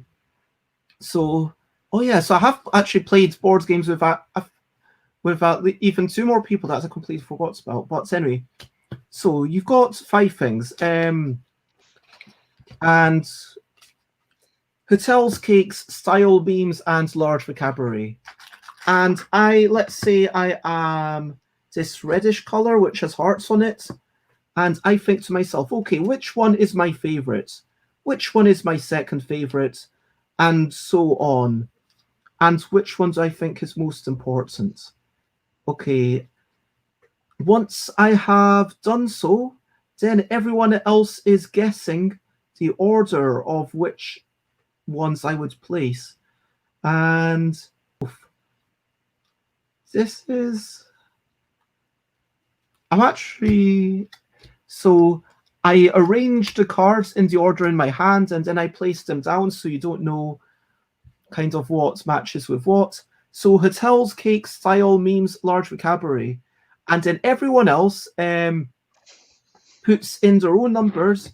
So let's say Gray chooses this. This is going to be completely random. I'm not even looking at it.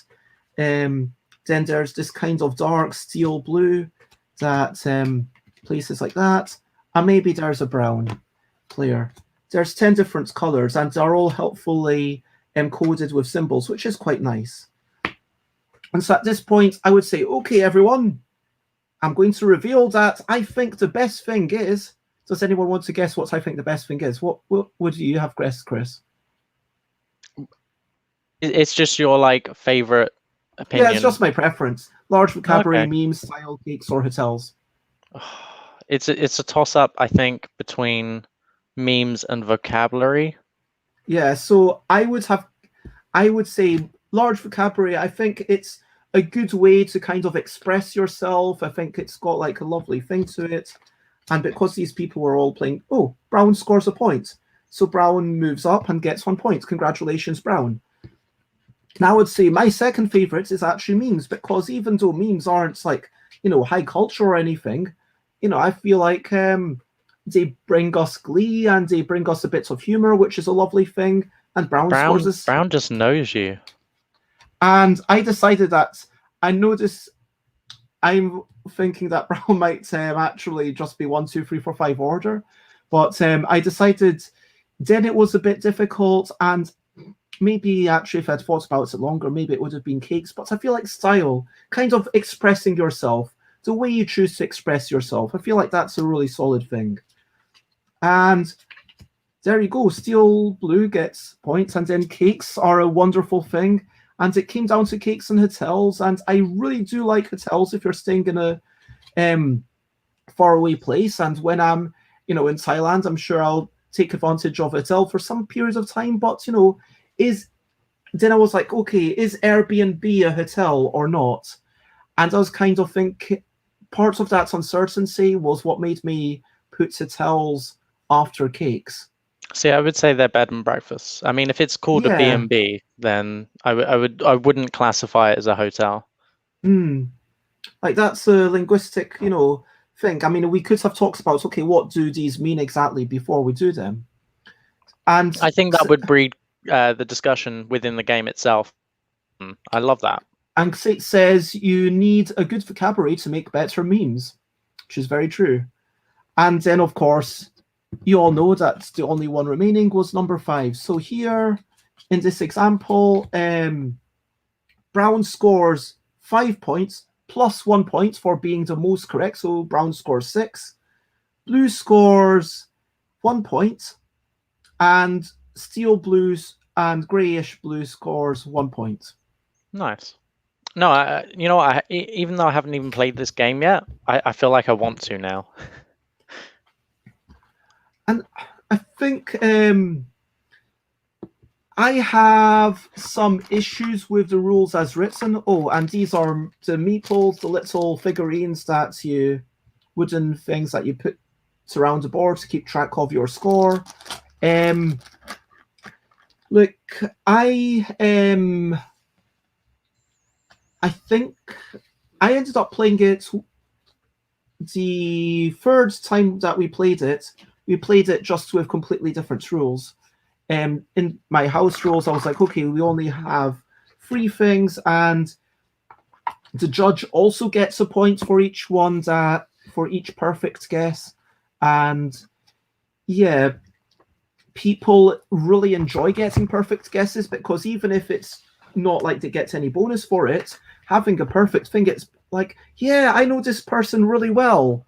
And when you play it normally, that's happened maybe like once in like 2 games. Whereas, if you play it, like, I guess this is kind of getting into the, hey, my house rules are better than Mike Petty's rules, which is like quite an egocentric thing to say. But I do feel like okay, let's evaluate the rules as written, because I think it's unfair to do otherwise. It's 3 to 10 players. As the judge, I have no incentive to be honest, because it's not like Say Anything where I get a bonus if more people are like me or anything like that, or if I'm saying something that more people vote for. I just need to be honest, and that's the way that it is with a lot of yeah, party games, that you just need to be honest. But that's where it's important to set the rules and expectations of the game before playing, right? You don't want to go into it with everybody trying to win or trying to, screw everybody over. It's purely a game to get to know each other better and to just enjoy the time that you have getting to know each other, Oh, wow. Hello, Mark. This is amazing. Mark is raiding with 22 people. Thank you so much. It's amazing to have you. I'm just in the middle of reviewing stuff with Krys. We're just chatting about Say What, which is a social thing. So, oh my gosh. Wow. Hello, Emma. Lovely to see you, and all these new names.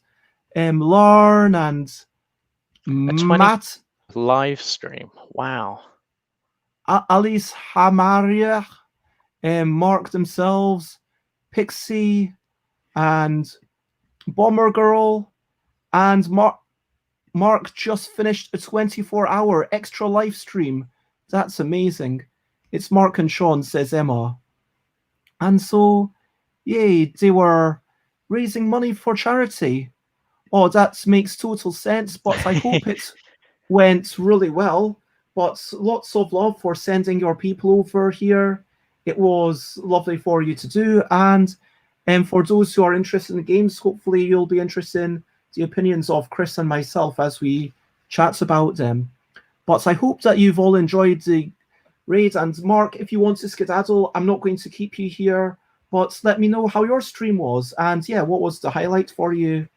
And say, not everything I flash up I agree with necessarily, but yeah, lots of love to Tanya, and yeah, but yeah, congratulations to everything that you've done. So yeah, Krys, have you ever considered doing a 24-hour chat thing? I have not. This is the first official stream that I've been on, and it's only 2.5 hours, and I already need to pee. So maybe 24 hours isn't a good idea. I don't know if I'm comfortable. You should go pee and come back. Yeah, but I don't know if I'm comfortable eating on camera. 24 hours. Oh, I think that, and Kate says, yeah, we've seen you streaming before. So you were officially streaming before on a couple of months ago for the Bears and Friends game day. It's true, but it wasn't well, I guess it was official because I was on the schedule then as well. Yeah. If anything, it's more official than now. Well, no, because it says with Krys. Okay, all right. It was officially scheduled, yeah.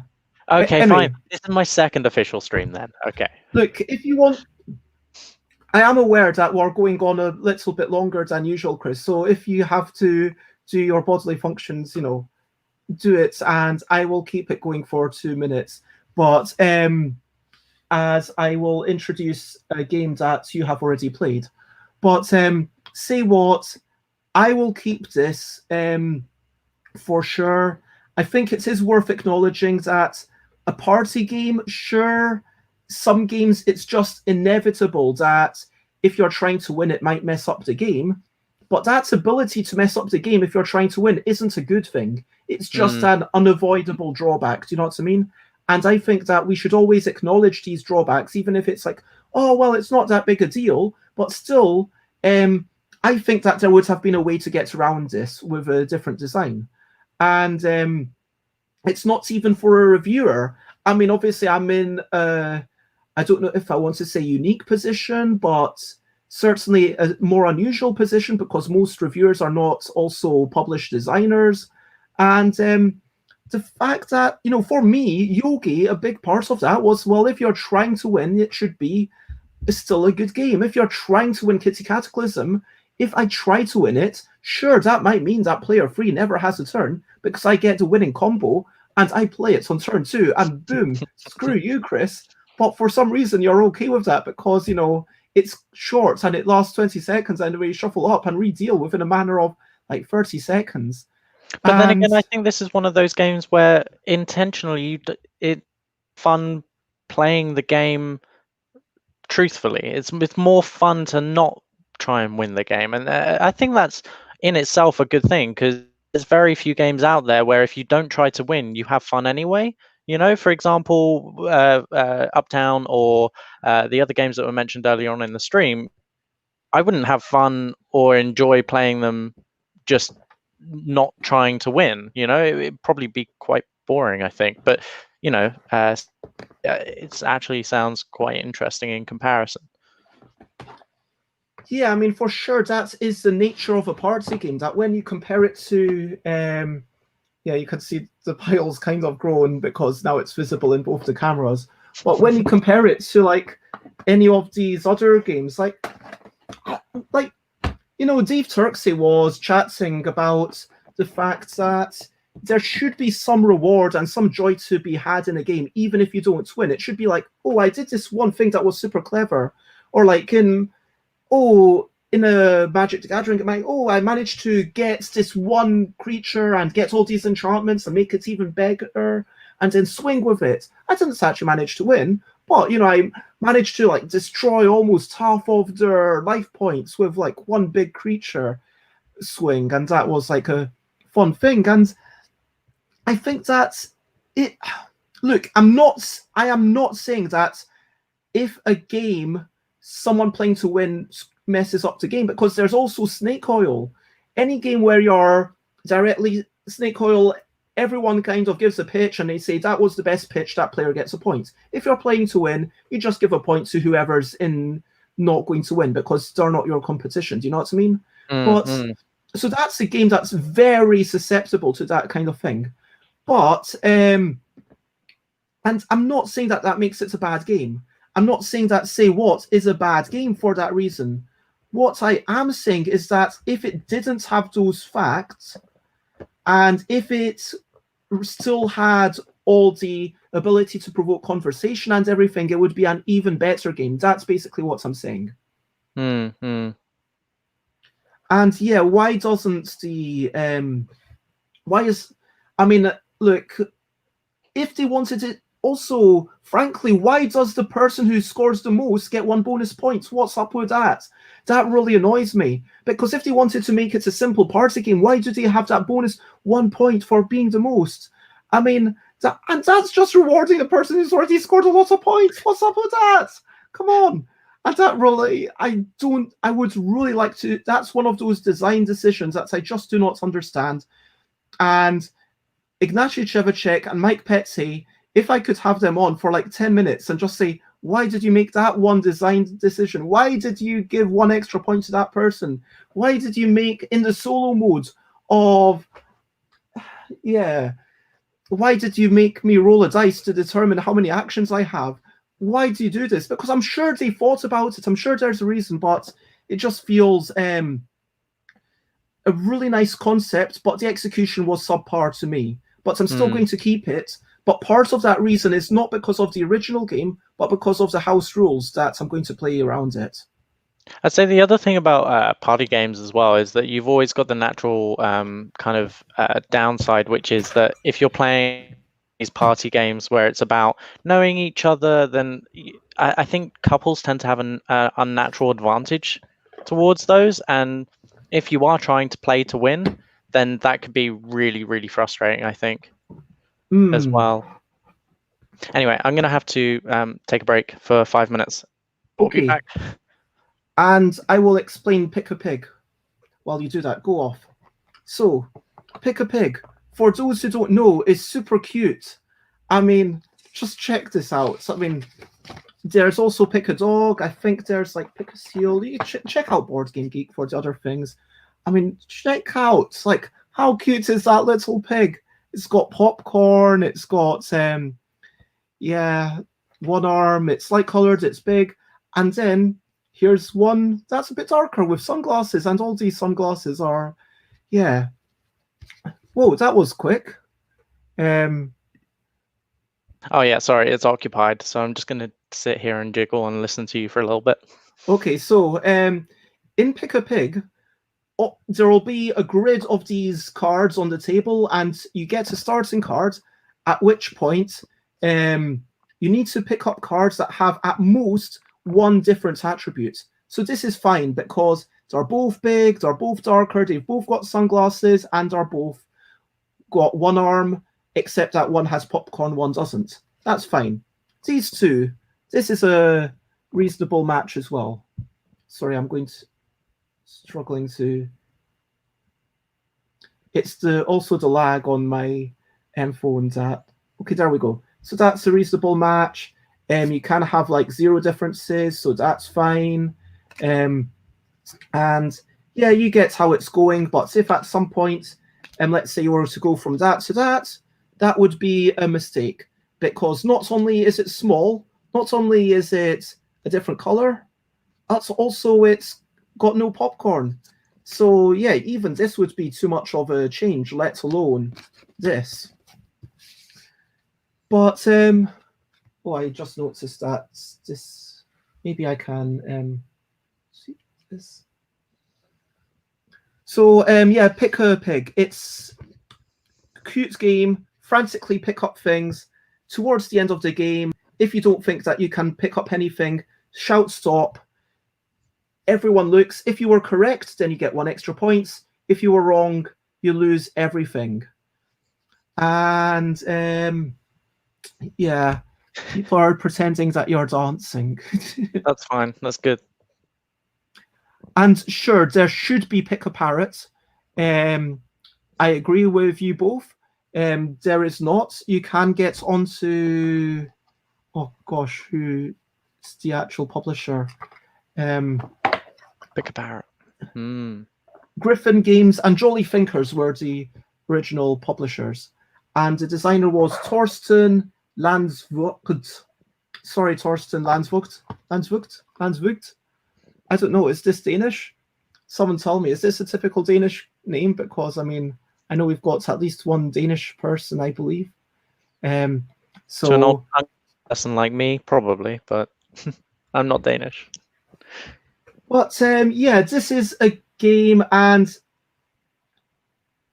I like it. I think that's. What's your opinion, Krys? I've played it a good few times.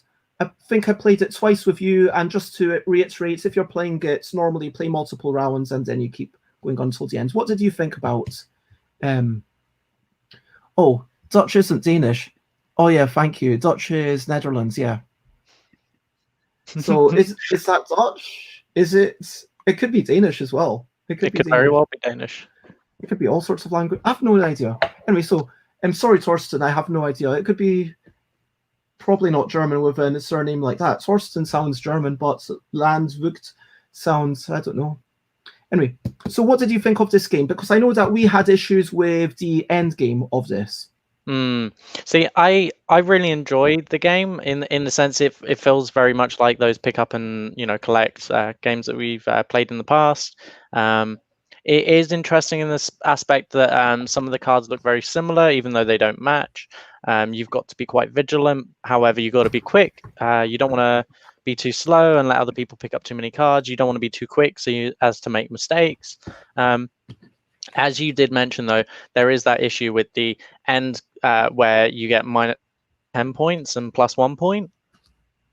No, sorry, you lose everything. You lose everything. That's right, yeah. And it just feels like such a harsh penalty for making such a simple mistake, because especially towards the end, you are frantic, right? You know, as soon as you say stop, that's it. Everybody has to stop anyway.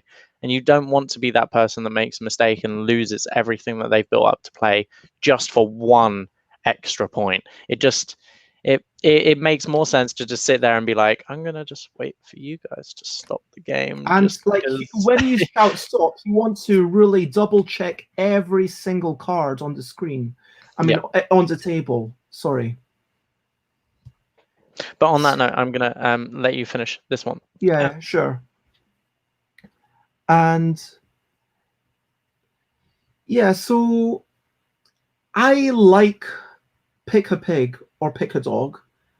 I do feel like I have some issues with the end game. Like, I feel like if it were something more like, for saying stop, if you're correct, you get some fraction of what is remaining. So like if there's 12 cards remaining, you would get like half of them, maybe get half of them. That could be reasonable. Maybe get like all of them. I don't know. Maybe that would be too much. But as it is, you can still feel like, okay, I'm grabbing things super quickly, grabbing, and do. Let's imagine that I'm going to take away the ones that are just piles of multiple cards here. So it's like, okay, grab that and boom, it's on that, boom, it's on that, and okay, got that, and then I see that I can go with that and do that, which let's pretend that was just one card. And there's franticness, there's joy, there's energy, there's excitement. There's a lot to enjoy about. Oh, whoops. See, I would have almost made a mistake there, but and then I'm like, okay, grab that, and then I grab that. And so you can sort of work out your chains. But I just love this activity, the joyous mid-game part of it. And then it gets to the end game, and it's like, okay, stop. It's 1 point. Like, who even cares? I think that's my issue with it.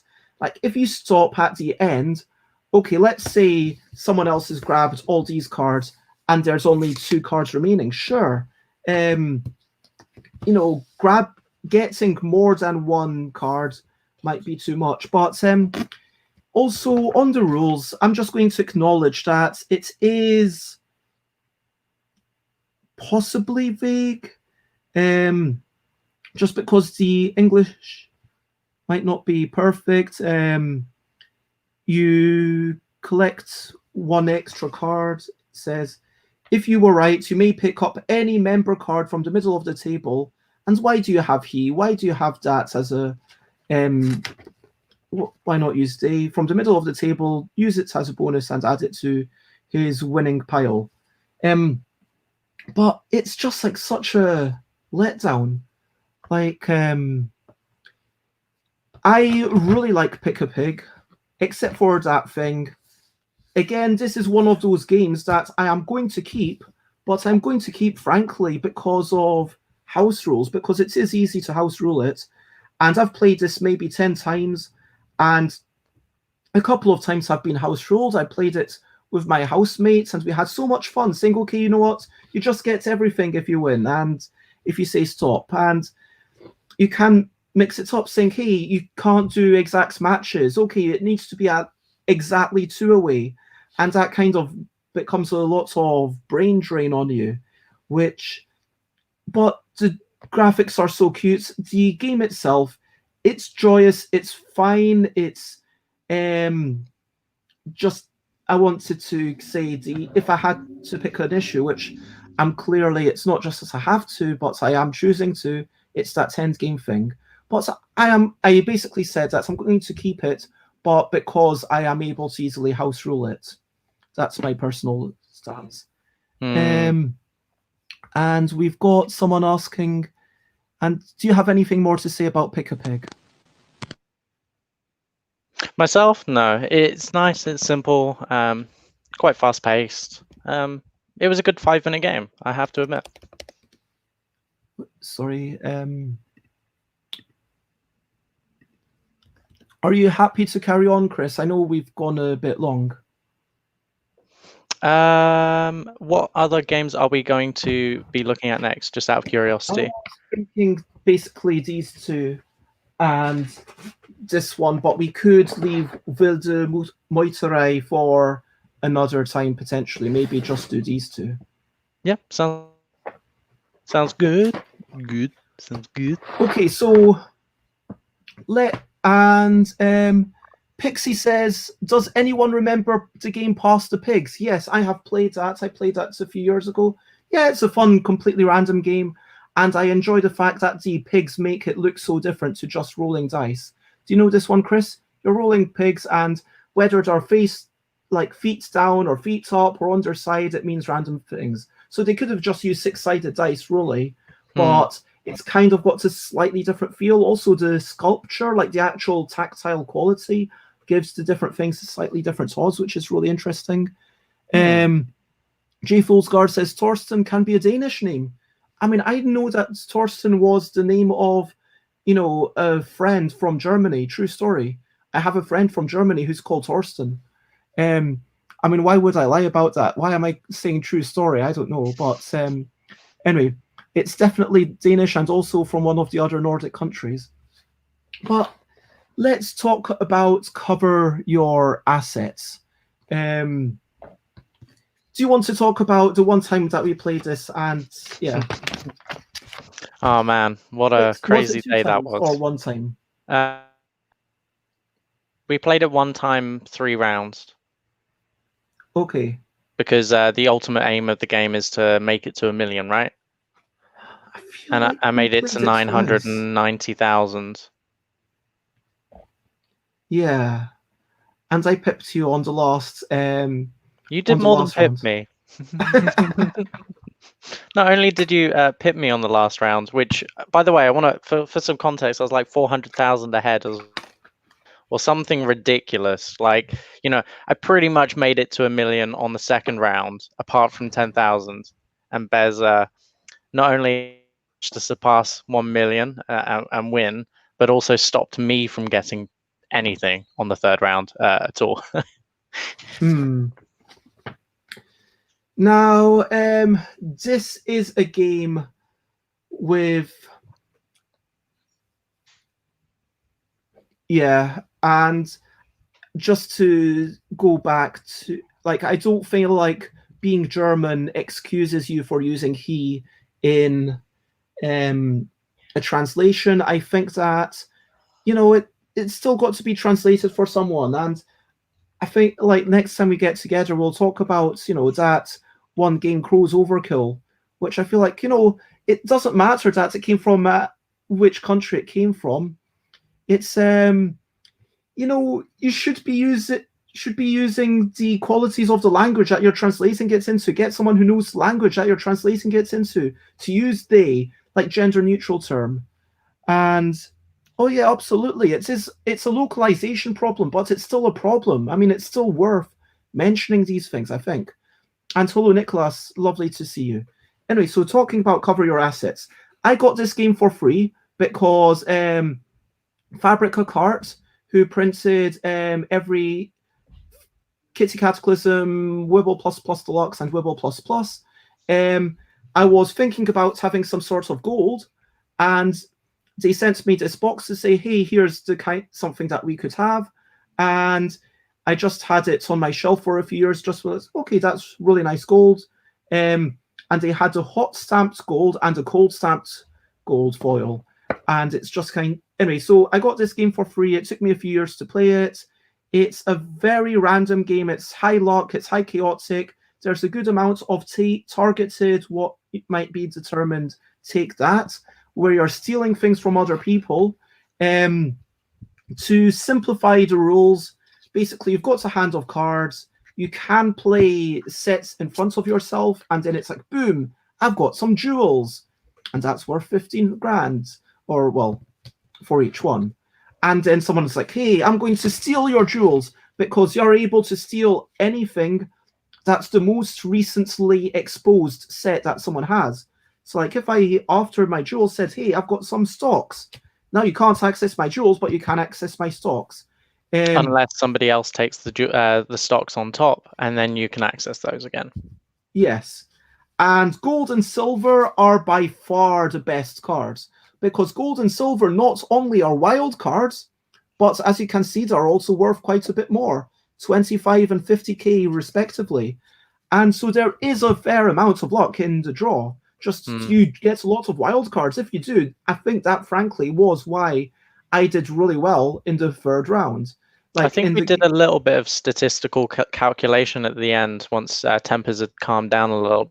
I think we did come to the conclusion that those wild cards do really sway the game, because in the first 2 rounds I had like an average amount, and then on that last I had none. Like, I think I got 1 throughout the game, which is more of a hindrance than a help, because you can't match it with another one. But yeah.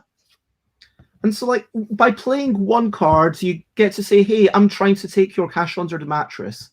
It's got to match. And then let's call this player B, let's call this player A, because I'm feeling very uninspired. Or if you want to pretend that A is Alex and B is Bez, or A is Anne and B is Betsy, or whatever. You imagine whatever. So B kind of goes, hey, I'm playing this, I'm going to take this. And then player A is like, okay, well, am I going to place one of these wild cards to try and keep it back because it's only worth 15 grand? Or do I play one of these wild cards at the end? That's like the one interesting decision, I would say. And then if you have cash under the mattress again, like, you'd be like, okay, no, I'm going to counter it with another cash under the mattress, so I actually keep it. Then the other person says, oh no, I'm actually taking it. And then they're like, oh no, I'm actually keeping it. So I'm even playing a silver. And then the other person says, oh no, I've got a silver. Now we're really invested. Hey, I'm playing a gold. And then it goes back and forth until sunk cost fallacy. Yeah, exactly. And then that gets tucked under. And now someone else on the next turn says, hey, you know what? That thing where you wasted all your cards. Player C comes in and says, hey, I'm going to take that. And then you don't have anything left, and player C gets like this amazing pile. And if that's literally their first pile, you can't even steal. You can see how this game is going to go. There's a lot of take that, and you can see why. Just for the full story, Krys, do you want to tell the story of how we had to talk about it the next day and like stuff? I think it was because I think most other people lost their investment as well after that second round. Purely because I'd gotten so close to the grand total that you needed to win anyway. I think it was also the expectation that you really wanted to like win.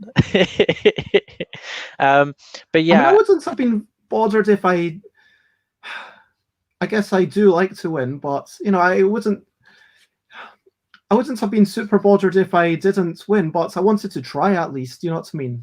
Yeah, and I think my chances. I think that's when, looking back on my own behavior, I was like, okay, fair enough. Like, given the same situation, would I have not wanted to have done the same? And admittedly, yes, I would. So in that sense, I don't want to be, I'm not holding a grudge against you. That's why I'm on this stream right now and we're still friends. The game didn't break, but I mean, for understatement of the year, yes.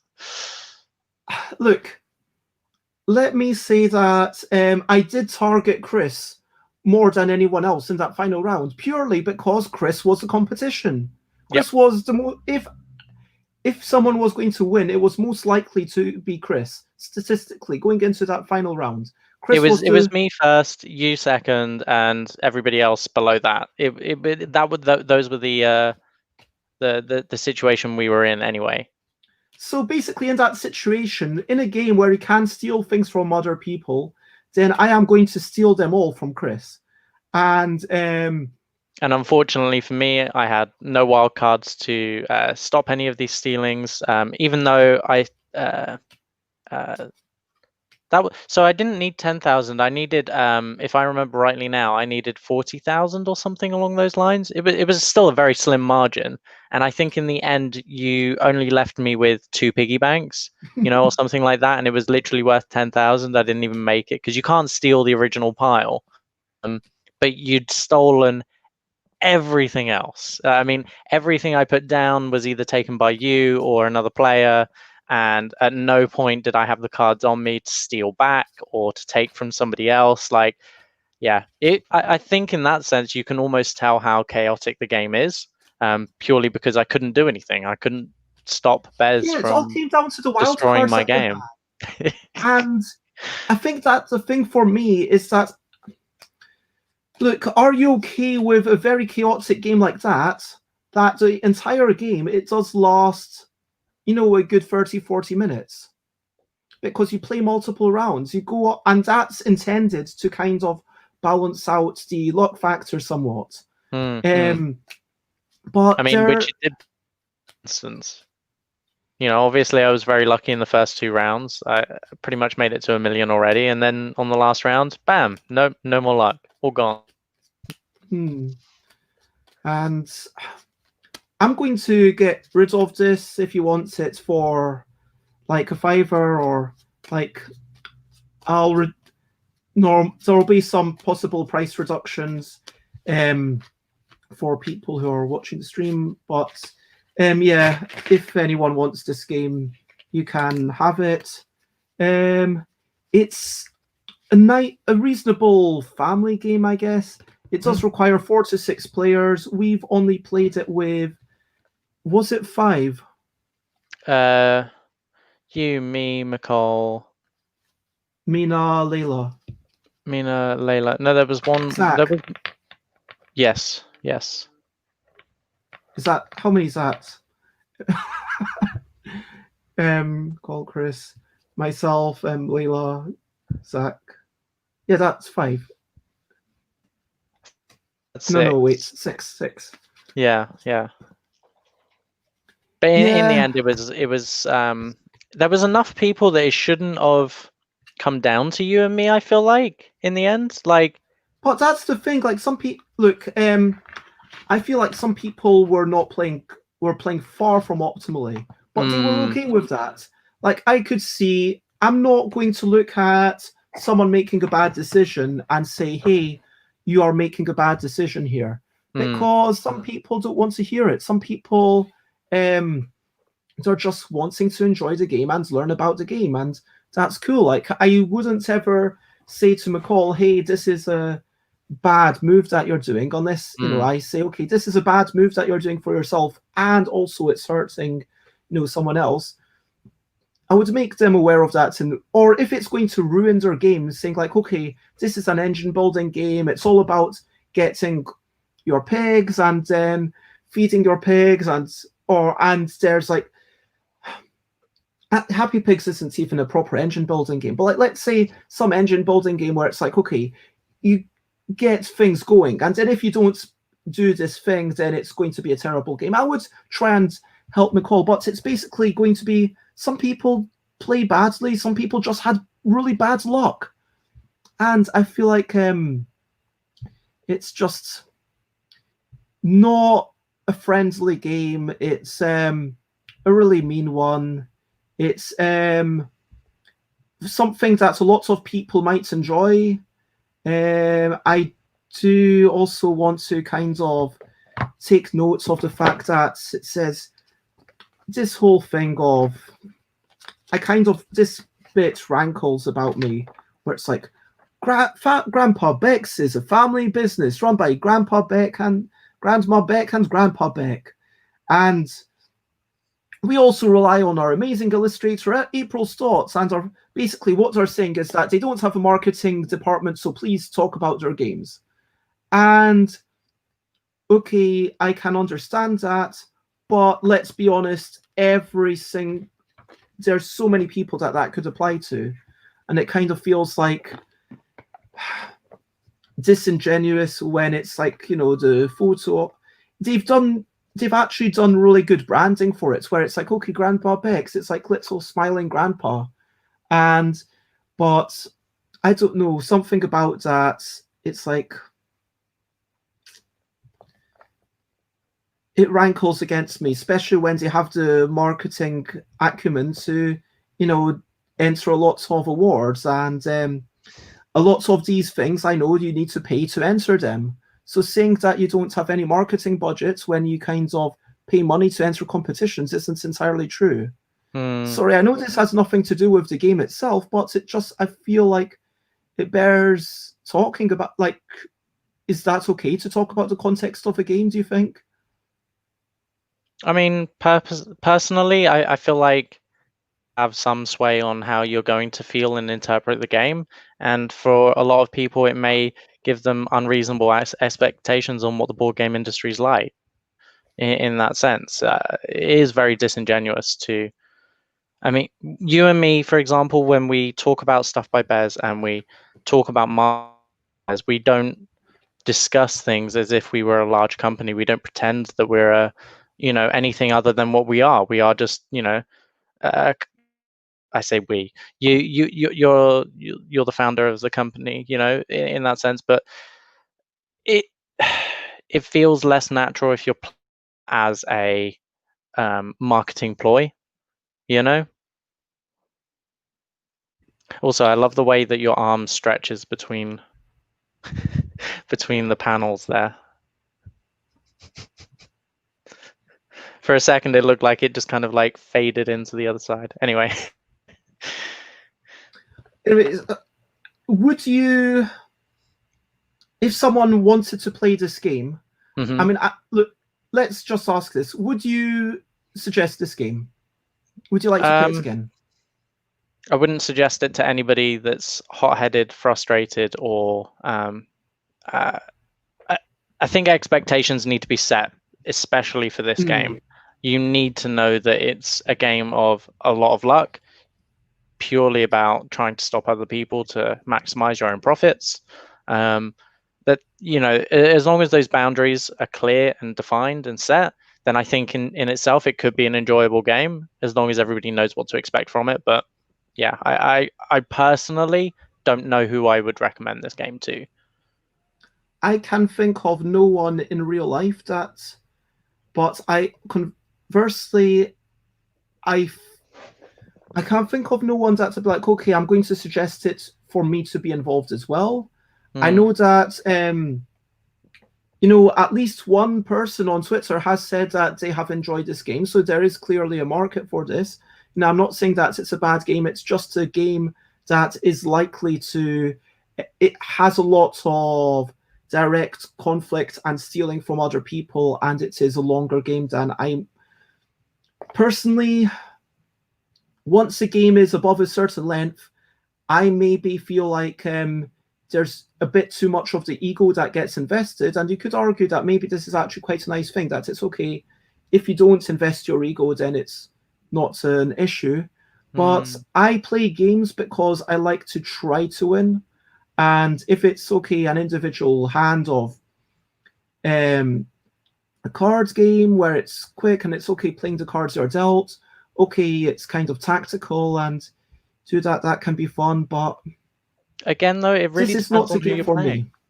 Yeah, I mean, let's say all 6 people that were playing that game when we played it, in it to win it, I think it would have been so chaotic that it wouldn't have felt that bad in comparison to when we played it. For example, like you and I were the only ones playing it seriously, with the intention to win, with the intention to make every single turn the best we can make it.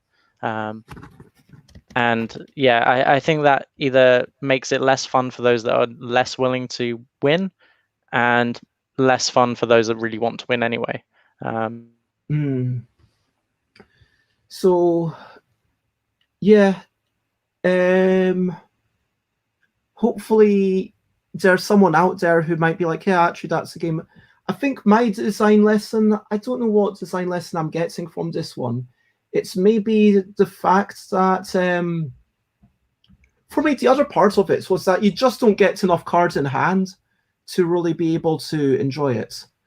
I felt like I didn't get enough cards in hand to be able to form a long-term strategy. It was basically just, okay, I'm able to, I think, let me double check. I think the maximum number is 5. At the end of each turn, you draw enough cards to bring your hand back to the number you started with. And you start with 4 cards. And so, yeah, it's incentivizing you to play out as many things as you can, to play out a couple of your cards, to steal and to get involved in a thing if someone's attacking you, to spend a couple of your cards on that thing. And with only 4 cards, you can basically be like, okay, I'm having this doubled, and what else? You try to find a double, and if it had a bit more, yeah, do you have anything more to say about that, or should I move on? No, I think you encapsulate in the end on my last point. So yeah. Okay, so Body Party by Eric Martin. By Eric Martin, better known for being the news guy at Board Game Geek. Published by Cocktail Games. And yeah, this is one that I will definitely keep, but parts of that is, I'm going to admit, because of the difficulty of finding another copy. Let me talk about Twister, Yogi, and Body Party, okay? Because it would be almost remiss to not talk about one. I will say that Twister is a very good game for its time. I'm going to say that it was amazing. And if what you want to do is to get on a mat and, you know, be on a big mat, and hopefully everyone knows Twister. If you like the potential of getting arses and faces, then sure, that's a good game for you. If you have and I see your comment, Nicholas, I'll get to that after this review. Like with Yogi, it's like, okay, it's making everybody different, and we're separating out everything, and now no one needs to touch anyone. There's a lot more variety, which I'm quite proud of. With this one, this, in my opinion, is the best physical contortion game, better than Yogi, if what you want is to kind of get closer to people, if you know what I mean.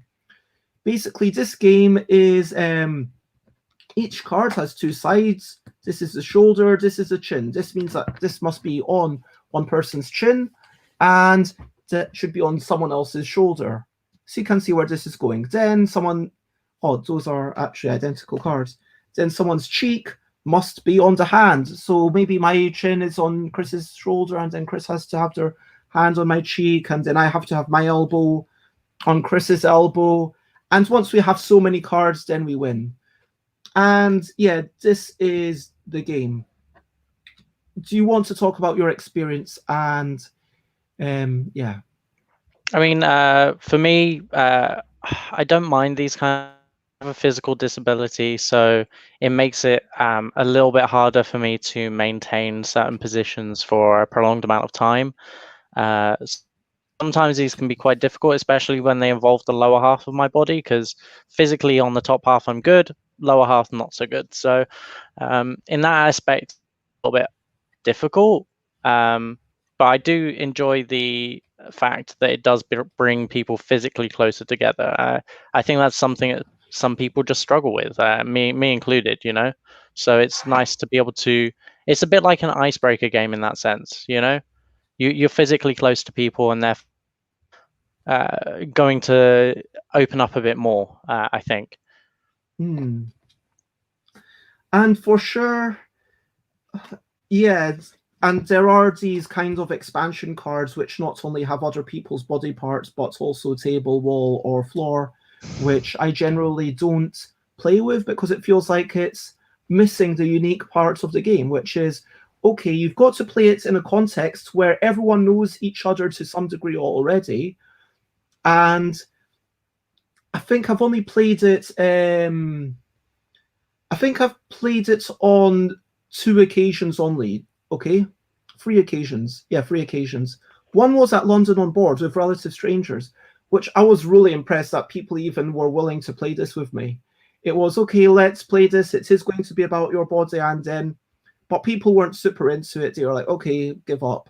And then one was at my birthday a few years ago, and people were like, okay, let's get into it. It's BEZ's birthday. We played Body Party. I think we played In a Bind back before it was In a Bind, and well, before it was even Yogi.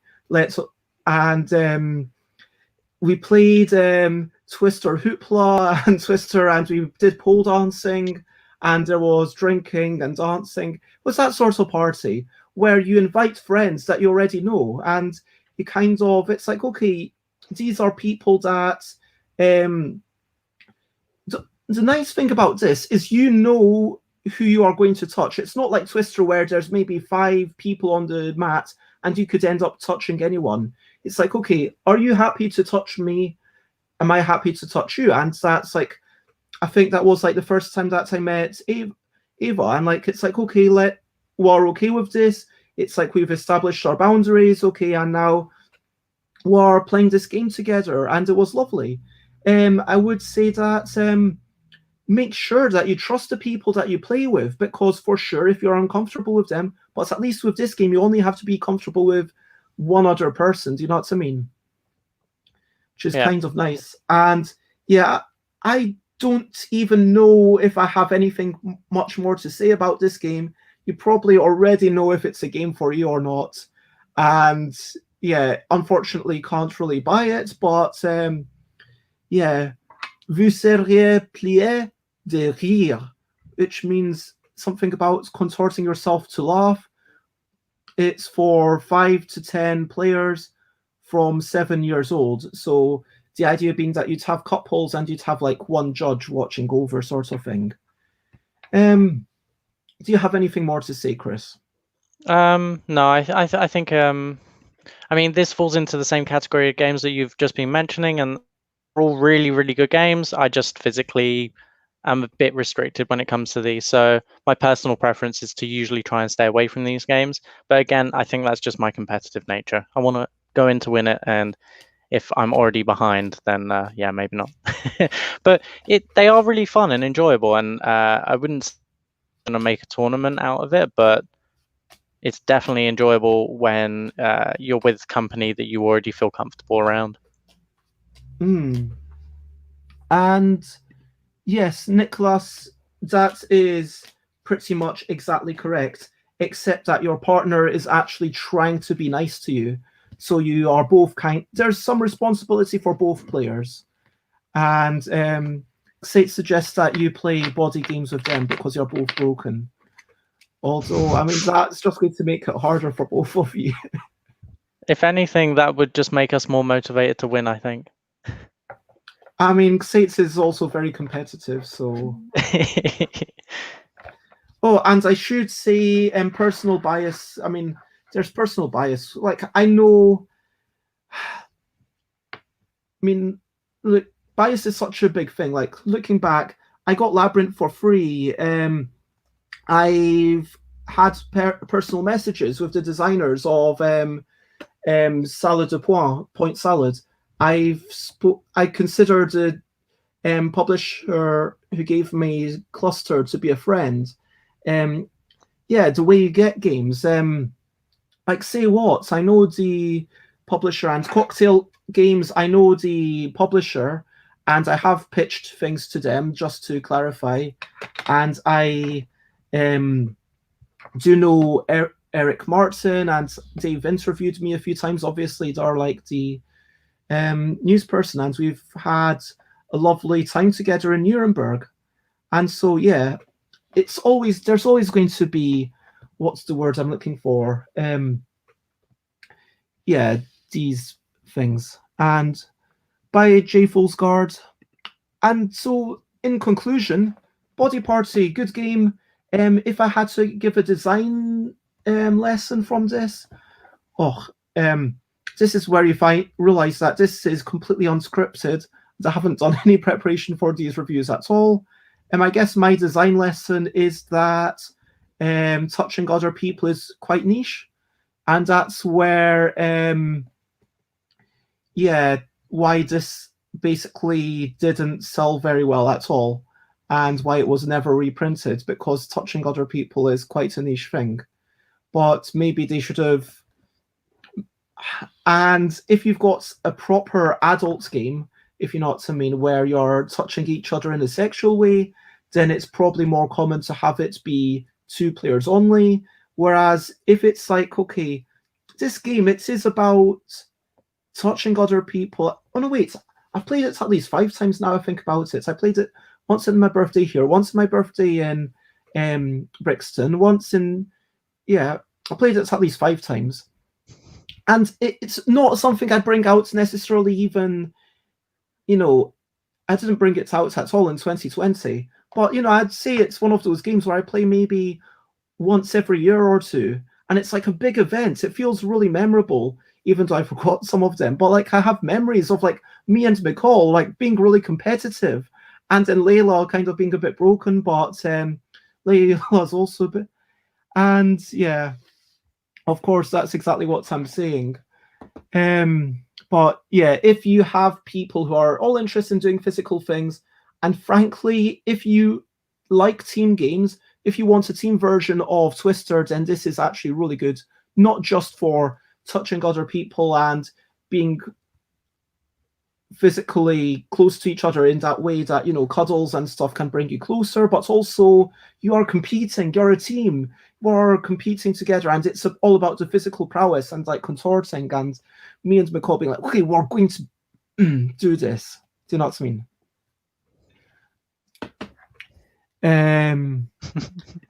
But yeah, that is whoops. That's shall we stop there, or shall we have a really quick one of Wilde Meuterei? I would like to stop here, mainly because I haven't eaten at all today, so it's now Yeah, half one. Yeah, actually, I was expecting this to last at least the 2 hours, maybe 3 hours, but you know, I wasn't expecting it to go as long as it has. Shall we do some sort of quick recap? Yeah, sure. So as we wind down, I want to where's the banner?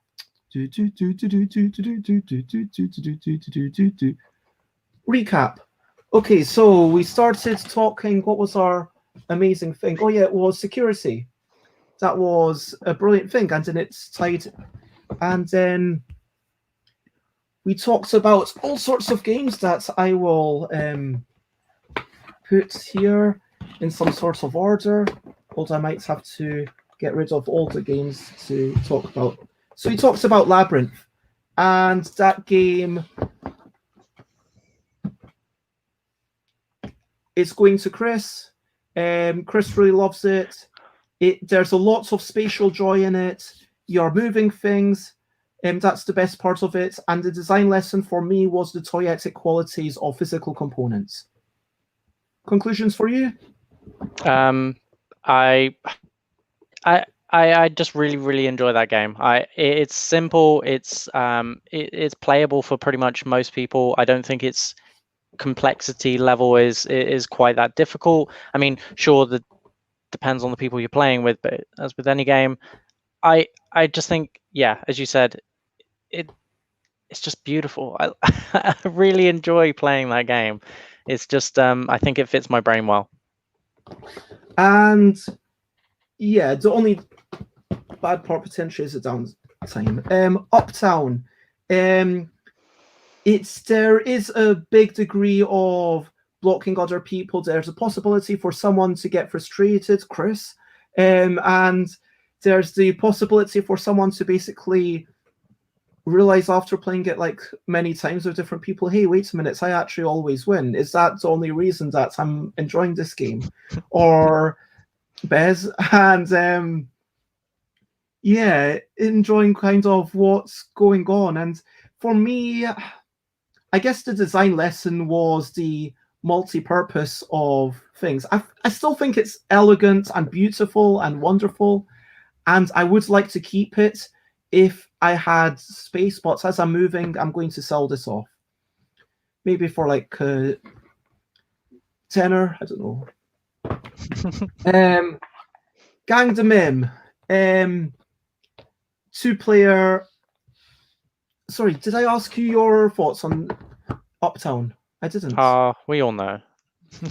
It's a good game. I would happily play it again because I'm trying to play games again, but my bias towards it at the moment is dislike. But yeah. Gang de Mémés. A circular version of Labyrinth. Yep, I've played that. It's much simpler. I would not recommend it. Oh, Secret Labyrinth. It's just a bit too simple. I'd like to at least see it. I think I've still got it in Glasgow. You know what? I could bring it down if I've either still got it or I gave it to Joel. If I've still got it, I will give it to you as a gift. But I'm not promising anything because I might not still have it. But Gang de Mémés, selling, design lesson was like a lot of like things. Yeah, too many kinds of symbols, too complicated.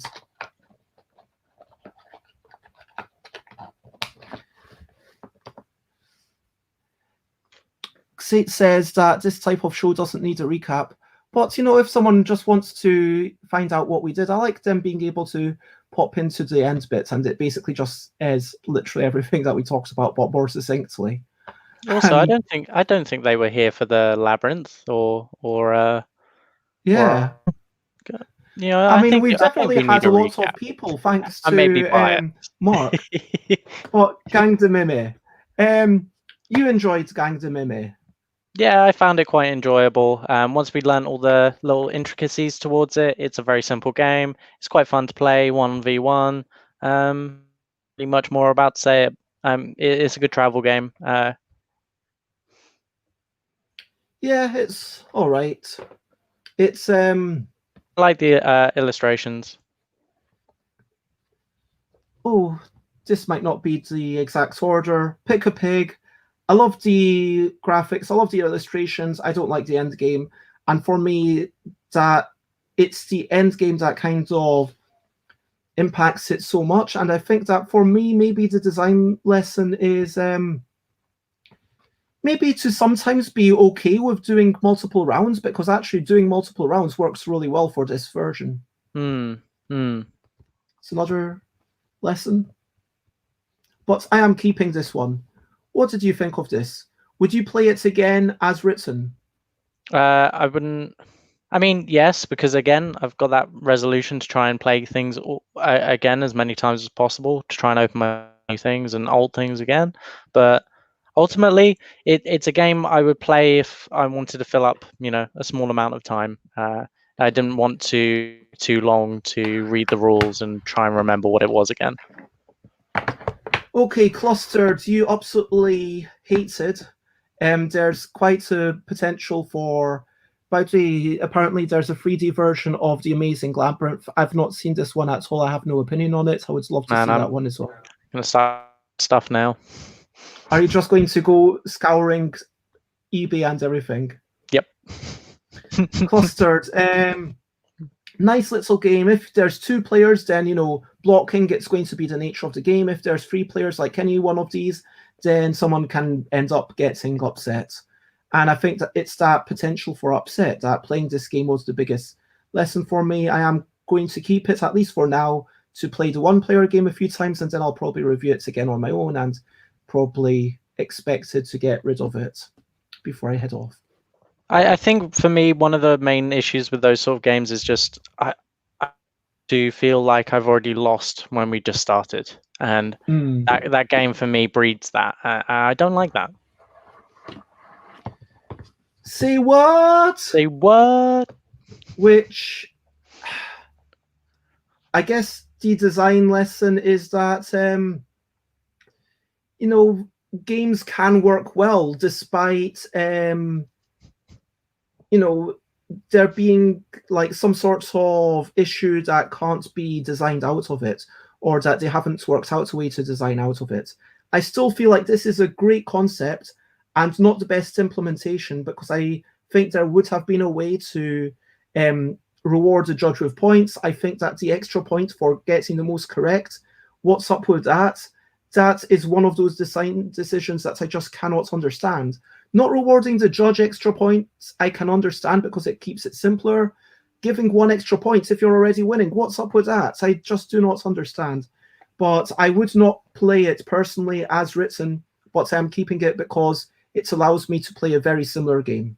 No, I mean, I haven't played it yet, but just when you were bringing it out, it seems like a really good party game to get to know each other, even if it's just one of those that you don't even necessarily win. And I think those are the best party games sometimes.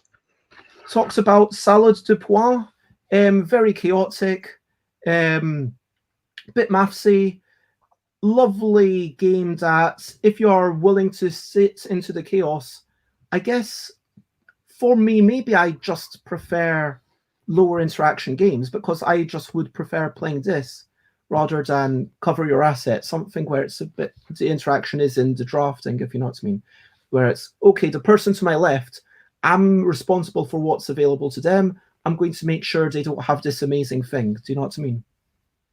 I think those work better than taking away from something somebody already has. Just impacting the next move.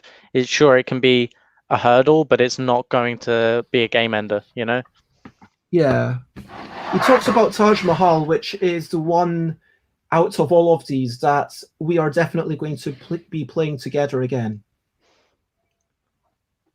I mean, yeah, we kind of said that out of all of these, it's either, although these are very different games, I think that Taj Mahal or Labyrinth would be the two standouts. I mean, if you wanted to play Labyrinth again with me, yeah, no, Taj Mahal. Ultimately, I came in it with very low expectations. Didn't know what to expect to begin with. When we started going through the rules, felt too complicated. Felt really strategic. I wasn't too sure what to do. But as the game progressed, it started to make more sense. It was long enough that immediately had the win. Ultimately, it just felt really wholesome. Even though it only took an hour, it felt like it'd taken longer than that already.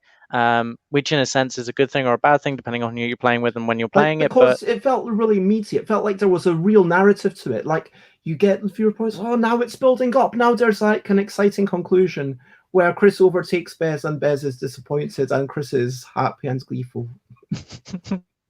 But even if I had only come second to McCall, it still would have been a really good game. If you'd won from the beginning, I would have been. But to at least see those competitive scoring systems evolve and work throughout the game, it felt wholesome in that sense. It would be nice to play it with several more people. I do. I want to say that personally, I feel like for me, in terms of interaction, Taj Mahal and Salle de Pointe feel like a good amount of interaction, cover your assets, possibly a little bit too much for the length of the game, and Labyrinth, for me, possibly not enough. That's just my personal tastes. Yeah, I would definitely say that Cover Your Assets felt like a one-round game, and where you reset and you start again. That sort of progression, it didn't feel like it fit with that game at all. But if you were to do it with, say, Taj Mahal, it has so many aspects and mechanics in it that it makes sense to carry on, throughout those 12 precincts. Yeah. I mean, I think this is a game. I know that there's an audience. I know that some people will like it. And for sure. There we go. This is where Nicholas's comments become pertinent. Where is it? There's a thing with some people approaching gaming as kind of a spectator activity in which you witness the game unfolding through luck in front of you, and you root for yourself to get on the good side of luck. Mostly due to the kind of games they are exposed to that are based on a die roll to get things going in the first place. People that can laugh at this will enjoy it, I think, but people that can't manage those emotions will not. Sadly, this rooting can make for a lot of emotions, as sometimes happens in sports matches, when people root for different teams while in close proximity to each other. I've seen people equate these hot-headed moments to game night itself, which always puzzles me. I think really that in part is, for me, down to the competitiveness that I feel and the in my childhood. I come from a family of hot-headed competitive players, and some part of me when we play games is straight back in there. I'm in it to win it, and if something goes wrong, or it's one of those games where you're intentionally trying to screw each other up, then I get easily frustrated when things. I wouldn't say when things don't go my way. I have no way of determining how things are going to play. That bugs me more, I think, is than something that's going to happen anyway, I mean, in a way, if it was just luck, then maybe it would be like, okay, we're just rolling dice, and this is a meditation upon the nature of the universe, and okay, this is what it is. Like LCR, I would not choose to play that. That's a game of literally just rolling dice, passing chips left to right, or putting them into the center. LCR. And so there are zero decisions to be made in that game, but people enjoy it as a kind of, okay, this is what we're doing. We're getting together and we're rolling some dice and we're chatting. Now, if this were, I think it's the targeted stealing that feels bad, because when you, on my turn, I am going to choose to steal from one player. If there's 5 other people at the table and I choose to steal from Krys, then Krys might get upset. It's just the nature of it. If I choose to steal from whoever I choose to steal from, there's a reason behind it. Is that because I think that they're my main competitor? Is that because I think they're in the lead? Or is that because maybe emotions have started bleeding and I'm just doing it because maybe Krys is targeting me because Krys thinks out of the game, BEZ is the best at games. In which case I might get a bit upset, because if I'm being targeted just because I'm the best at games, and that means that I'm always going to lose those games where I'm highly targeted, then that doesn't feel great. But at the same time, I'm not saying don't target me. For goodness sake, target me, and that's okay. But if I I've think only that's something as well that has been brought up within my own relationship with my partner and Nicole, when we play games together, is that, even though we may have a game where you're encouraged to have a go at each other, sure, I might get upset and dislike the game or be biased against it, or just back out and say, I think this game is the last game I'll have tonight. I think that's most responsible thing to do, because ultimately you don't want to impact or make someone else feel bad for something that they either A, had to do, or B, wanted to do to win. That definitely doesn't make things fun. And I think that's where like everything in the world, like, you need to know where your limits are, and if your buttons have been pushed and you're finding yourself upset, then stop playing the game. Not like, don't just stop the game there and then and be like, I'm done, I'm out. But you can take a break. You can say, okay, I'm not going to play the next one. And to come back to the next day and actually discuss with the people that you had that slight disagreement with, and say, these are the reasons why I felt this way about this game's ending. And then you can have that chance to express yourself and say, these are the reasons why I did those things. And then it could be like, right. So, there's no longer that miscommunication where you're trying to hide things, or you're trying to be a jackass, or you're trying to, especially with people you trust, when you suddenly realize that, can I trust them in this game? That I think it leads to a vulnerability a little bit in that. What's this? I like what Nicholas is saying, because there is a meme that goes around that says, oh, if you're not willing to lose your friends over this game, then you're not playing hard enough, or things like that. I think that can be very toxic. I mean, the people at the table are never less important than the game. I mean, the game is just a moment that you share, like this shared experience. It's like if I were to go for a walk with you, like, it'll be nice to go for a walk with you, and it's, by the way, no worries about reading the comments. I really appreciate these comments, especially now that I've got the other window so you can still see us, which is quite nice. I'm appreciating having that table come at the bottom, because hey, who cares about the table, especially when it's showing the next game that we're talking about. But yeah, this is like a rubbish meme. This is toxic. Do you have anything to say about this? I mean, yeah, as far as I'm concerned, there should be a limit, right? At some point, you need to introspect yourself and think, okay, why am I so angry? Why am I, so hot-headed about this thing? Have I, is it, sunk cost fallacy? Is it just competitiveness in itself? Or is it because there's something else that underlying, whether it be my own mental health, or, the people that I'm surrounded with playing a certain game? Like, as Nick was saying, it is all about expectations going into a game. And if everybody playing the game hasn't got the same expectations, you're all going to come at it from different angles, and you need to be respective of that when you're playing a game. And I think cover your ass example that I'd ever had of being upset during a game, and I did this swear at was BEZ. something where I think you came over. We played maybe for my birthday, I want to say, like on 13th. It Maybe that was, was on a yeah. Tuesday. Yeah. It And was then you came over the next day to work on the Wednesday or whatever. You came over the next day, yeah. and then I said, can we have a bit of a chat about this? And then we had a chat for a few hours. It was multiple hours, this chat that we had. And Mm. then it felt afterwards that we'd actually kind of come to some agreements, if you know what I mean, and learnt a bit more about each other. But And I also learned from myself about that. I learned from myself that I can have my buttons pushed to the point where I am physically upset with somebody, you know, and that for me is something that I need to address with him.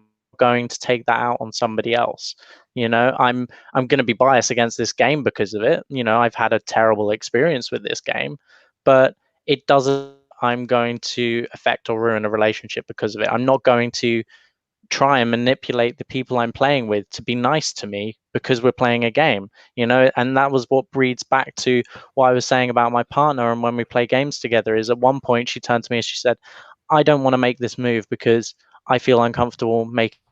I said, if I'm upset, it's not because of what you're doing directly, unless you're doing it manipulatively to, you know, make a point or to try and I think that was yeah, also the conclusion we came to with this as well, is when it feels like an attack, that's when I'm most I vulnerable. feel like, um but take that is like something that we could talk about for hours and hours, like take that in mm, it of itself, because the scope of a game to kind of trigger you and the possibility, it kind of ties into teasing, where teasing is something that if you're doing it and you don't know each other that well, that can be really harmful. Or if one person's actually getting upset by it, that's really harmful.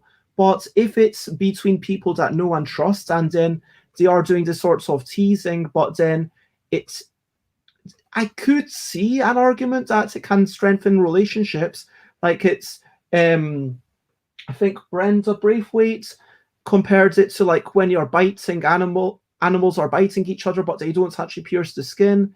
So like it's like, oh, okay, and then they let go, and then they kind of have a bit of a tussle. It's a form of play. It's a form of okay, learning and also becoming secure in each other. And maybe to that degree, this could be a good game if you. But I think I maybe we can say that it does that thing well if it's like a game that you want to push the buttons and learn to not have your buttons pushed as a learning experience. Maybe that's very good, but it's going to be possibly very yeah, problematic. And thank you for no worries, you don't always have to respond. It's lovely to have people just listening in. as long as we're And not talking to ourselves, yeah. Mm. like body party, we finished, and this is one that I will keep, and partially because of the memories, partially because yeah, this is um I actually really respect Eric Martin for everything that they do. Obviously they are better known for writing stuff on Board Game Geek rather than being a designer, but also if you are in the kind of situation where there are definitely some situations where you really want these cards, and it gets into could you play this game with other things? And no, there is no game where you've got a head and a cheek on one side, and then you need to go head to cheek, or you need to go shoulder to shoulder, or neck to elbow, or whatever. And so I like this. Keep it. Any thoughts? It's a yeah, it's a game. It's not a good game, it's just a game. It's a game. No, it's in a category of games that I'm not particularly pleased with to play myself. So, but how it's a good game, and I enjoy watching other people. Yeah, and that's one of the things. Like, let's talk about games as spectator sport, like Yogi and Body Party. And sure, when you get into really highly I think that watching someone play speed chess is actually really exciting. When I go to Essen and someone's got like speed chess where they've got like a minute on the clock or something like that for the entire match, that's blooming exciting. And then, yeah, anything that's easy to understand, you see a flurry out of activity. So I think it's a good spectator thing. And that's a nice thing, that you don't need to actually be playing it to feel like you're involved. And there could be like maybe 5 people playing it on one side of the room, and then around them are people having a quiet chat on the couches, which I think was the situation when I went to. I don't feel like I should name everyone that I play games with, because that's sort of an infringement upon their privacy, if you know what I mean. But yeah, on that person, like, it's like, you know what I mean. I know what like you mean. It can be a nice part of a bigger party. And so, yeah, that is us. That is the games that we've chatted about. Thank you, everyone. If you want to find me, I am stuffbybez.com, stuffbez.bigcartel.com to buy my stuff, mainly print and play stuff right now. Twitter.com/stuffbez, Instagram.com/stuffbez, Twitch.tv/stuffbez. I stream every day at 10 a.m. and Tuesdays at 8 p.m. UK time.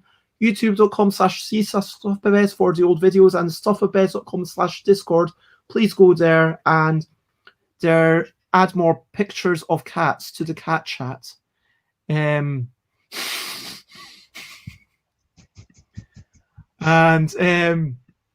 Yeah, there's nothing left to do. I want to find Krys's links. If you want to find Krys, how do you most like to be found, Krys? I don't. That's why I've quit Facebook recently. Yeah, so that's a big thing. Oh, should I mention? Because you had. Oh no, my business on Facebook is still, like, I'm still going there. I still use it to log in. I just don't go on it to post or to look at what other people are doing anymore. And if you want to find pictures, the best place is probably Instagram. Also, you don't post that much, Krys. I've not seen you post for like months and months.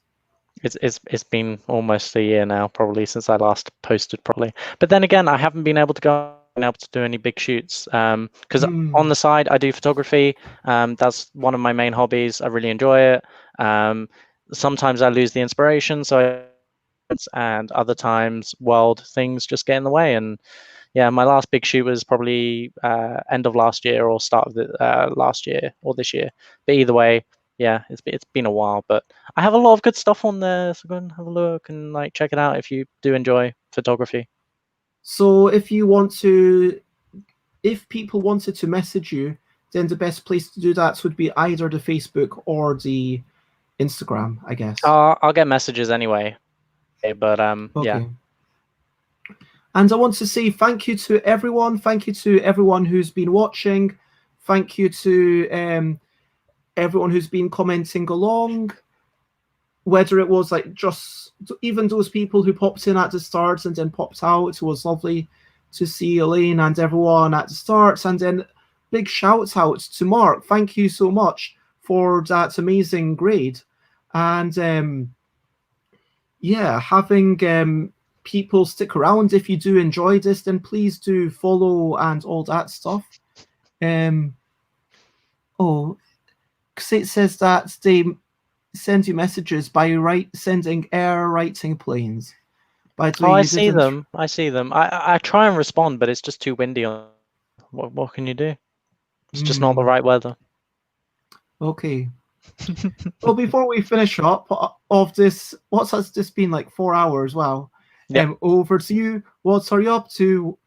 You can share, but only if you want to. Hopes or ambitions. Share anything, whether it's exciting or trivial or important or just a wee bit of fun. So, yeah, I am going to do a good bit of rules writing. I did not realize that this stream would last so long. I was expecting it to maybe be 3 hours. Maybe we should kind of talk, next week to establish like some boundaries of how, if you were to come back, what you would be comfortable with, Krys. Okay. I mean, for me, I just want to, get through as many as possible. So I'm okay with doing more when I am alone and fewer when you're here if you want, or potentially going through them faster. I could try and make notes of my own thoughts, so it's mainly about you. Well, I don't want to give myself too much work to do ahead of time, but if you want to we'll find figure out something. if you want to check out my next streams, look at sufferbez.com/streams, and I am going to upload my schedule to Instagram and stuff. Tomorrow it's about reaching families with Ellie Dix. Yeah, that's what it's all about. Oh, and then next week, we've got so much coming up. Ellie Dix and Sally Jones and Amadeus coming on, which is going to be the first person that's not coming in from board games. And Dina's coming back, and then Paul Grogan's coming on, and Lewis Shaw's going to talk about product design, and then next Sunday is going to be me reviewing stuff again. This is going to be it until I go to Thailand, me reviewing stuff until I've finished reviewing every game that I currently own, which is a bit over 300, because there were also games, some games were too small. You said that you won't bother writing them all down, because there were about 16 that were teeny tiny, and also there's about maybe 20, 30 that are in this room that you didn't get to when you were noting them all down. But I reckon there's more, but we shall see. I'm going to put all of these ones that I mentioned. So cover your assets, pick a pig I'm keeping, Gang the Mim and Uptown are going to be the first ones that are actually going to go for sale. And yeah, side of price, I'll probably look also at what price they're normally going at, because I don't want to say 10 quid. Numbers. Yeah, like I could, like how much if I were to price it, I would say 5 quid, 5 quid, 10 quid is how much I would personally feel. Yeah, that's a reasonable amount to kind of ask, sort of thing. But I am also asking for postage and packaging. But if people buy multiple things, they do get it. But also if people have helped me, or if people have done certain things, you will get a discount. I will make. Sate wants to convince people to play games with them on Tabletop Simulator. So could it be anything, or does it have to be Terraforming Mars? Sate. I don't know if Krys is a Terraforming Mars person. How would you feel about playing a game on Tabletop Simulator? Oh, I've been on there, I think. Yeah, no, you played on Tabletopia. You've not got Tabletop Simulator. Is Tabletop Simulator the one on Steam? Yes. Yes. Did I give you an account? I think I've got one there as well. I'm really not sure, to be honest. I have no idea. And so, yeah. Either way, it won't be today. I've been online for 4 hours now. Yeah. So, Box8, you can reach out to Krys and maybe arrange something potentially.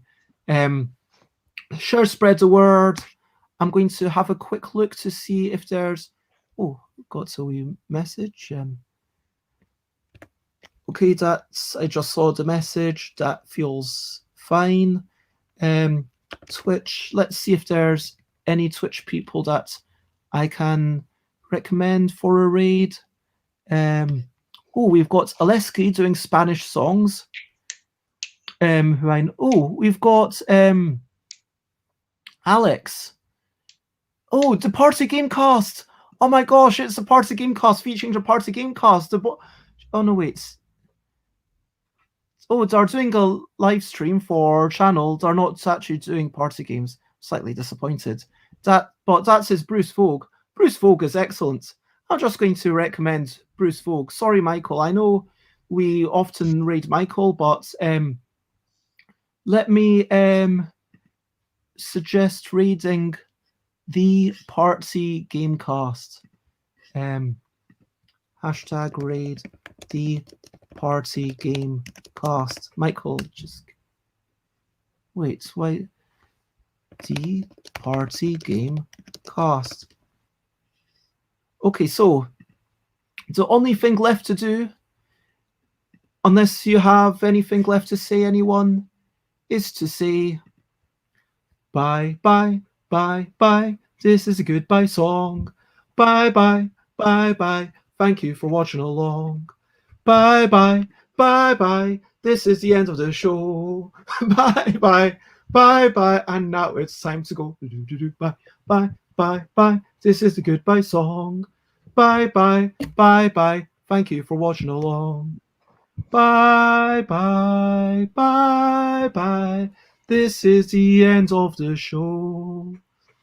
Bye bye. Bye. Bye. And now it's time to go.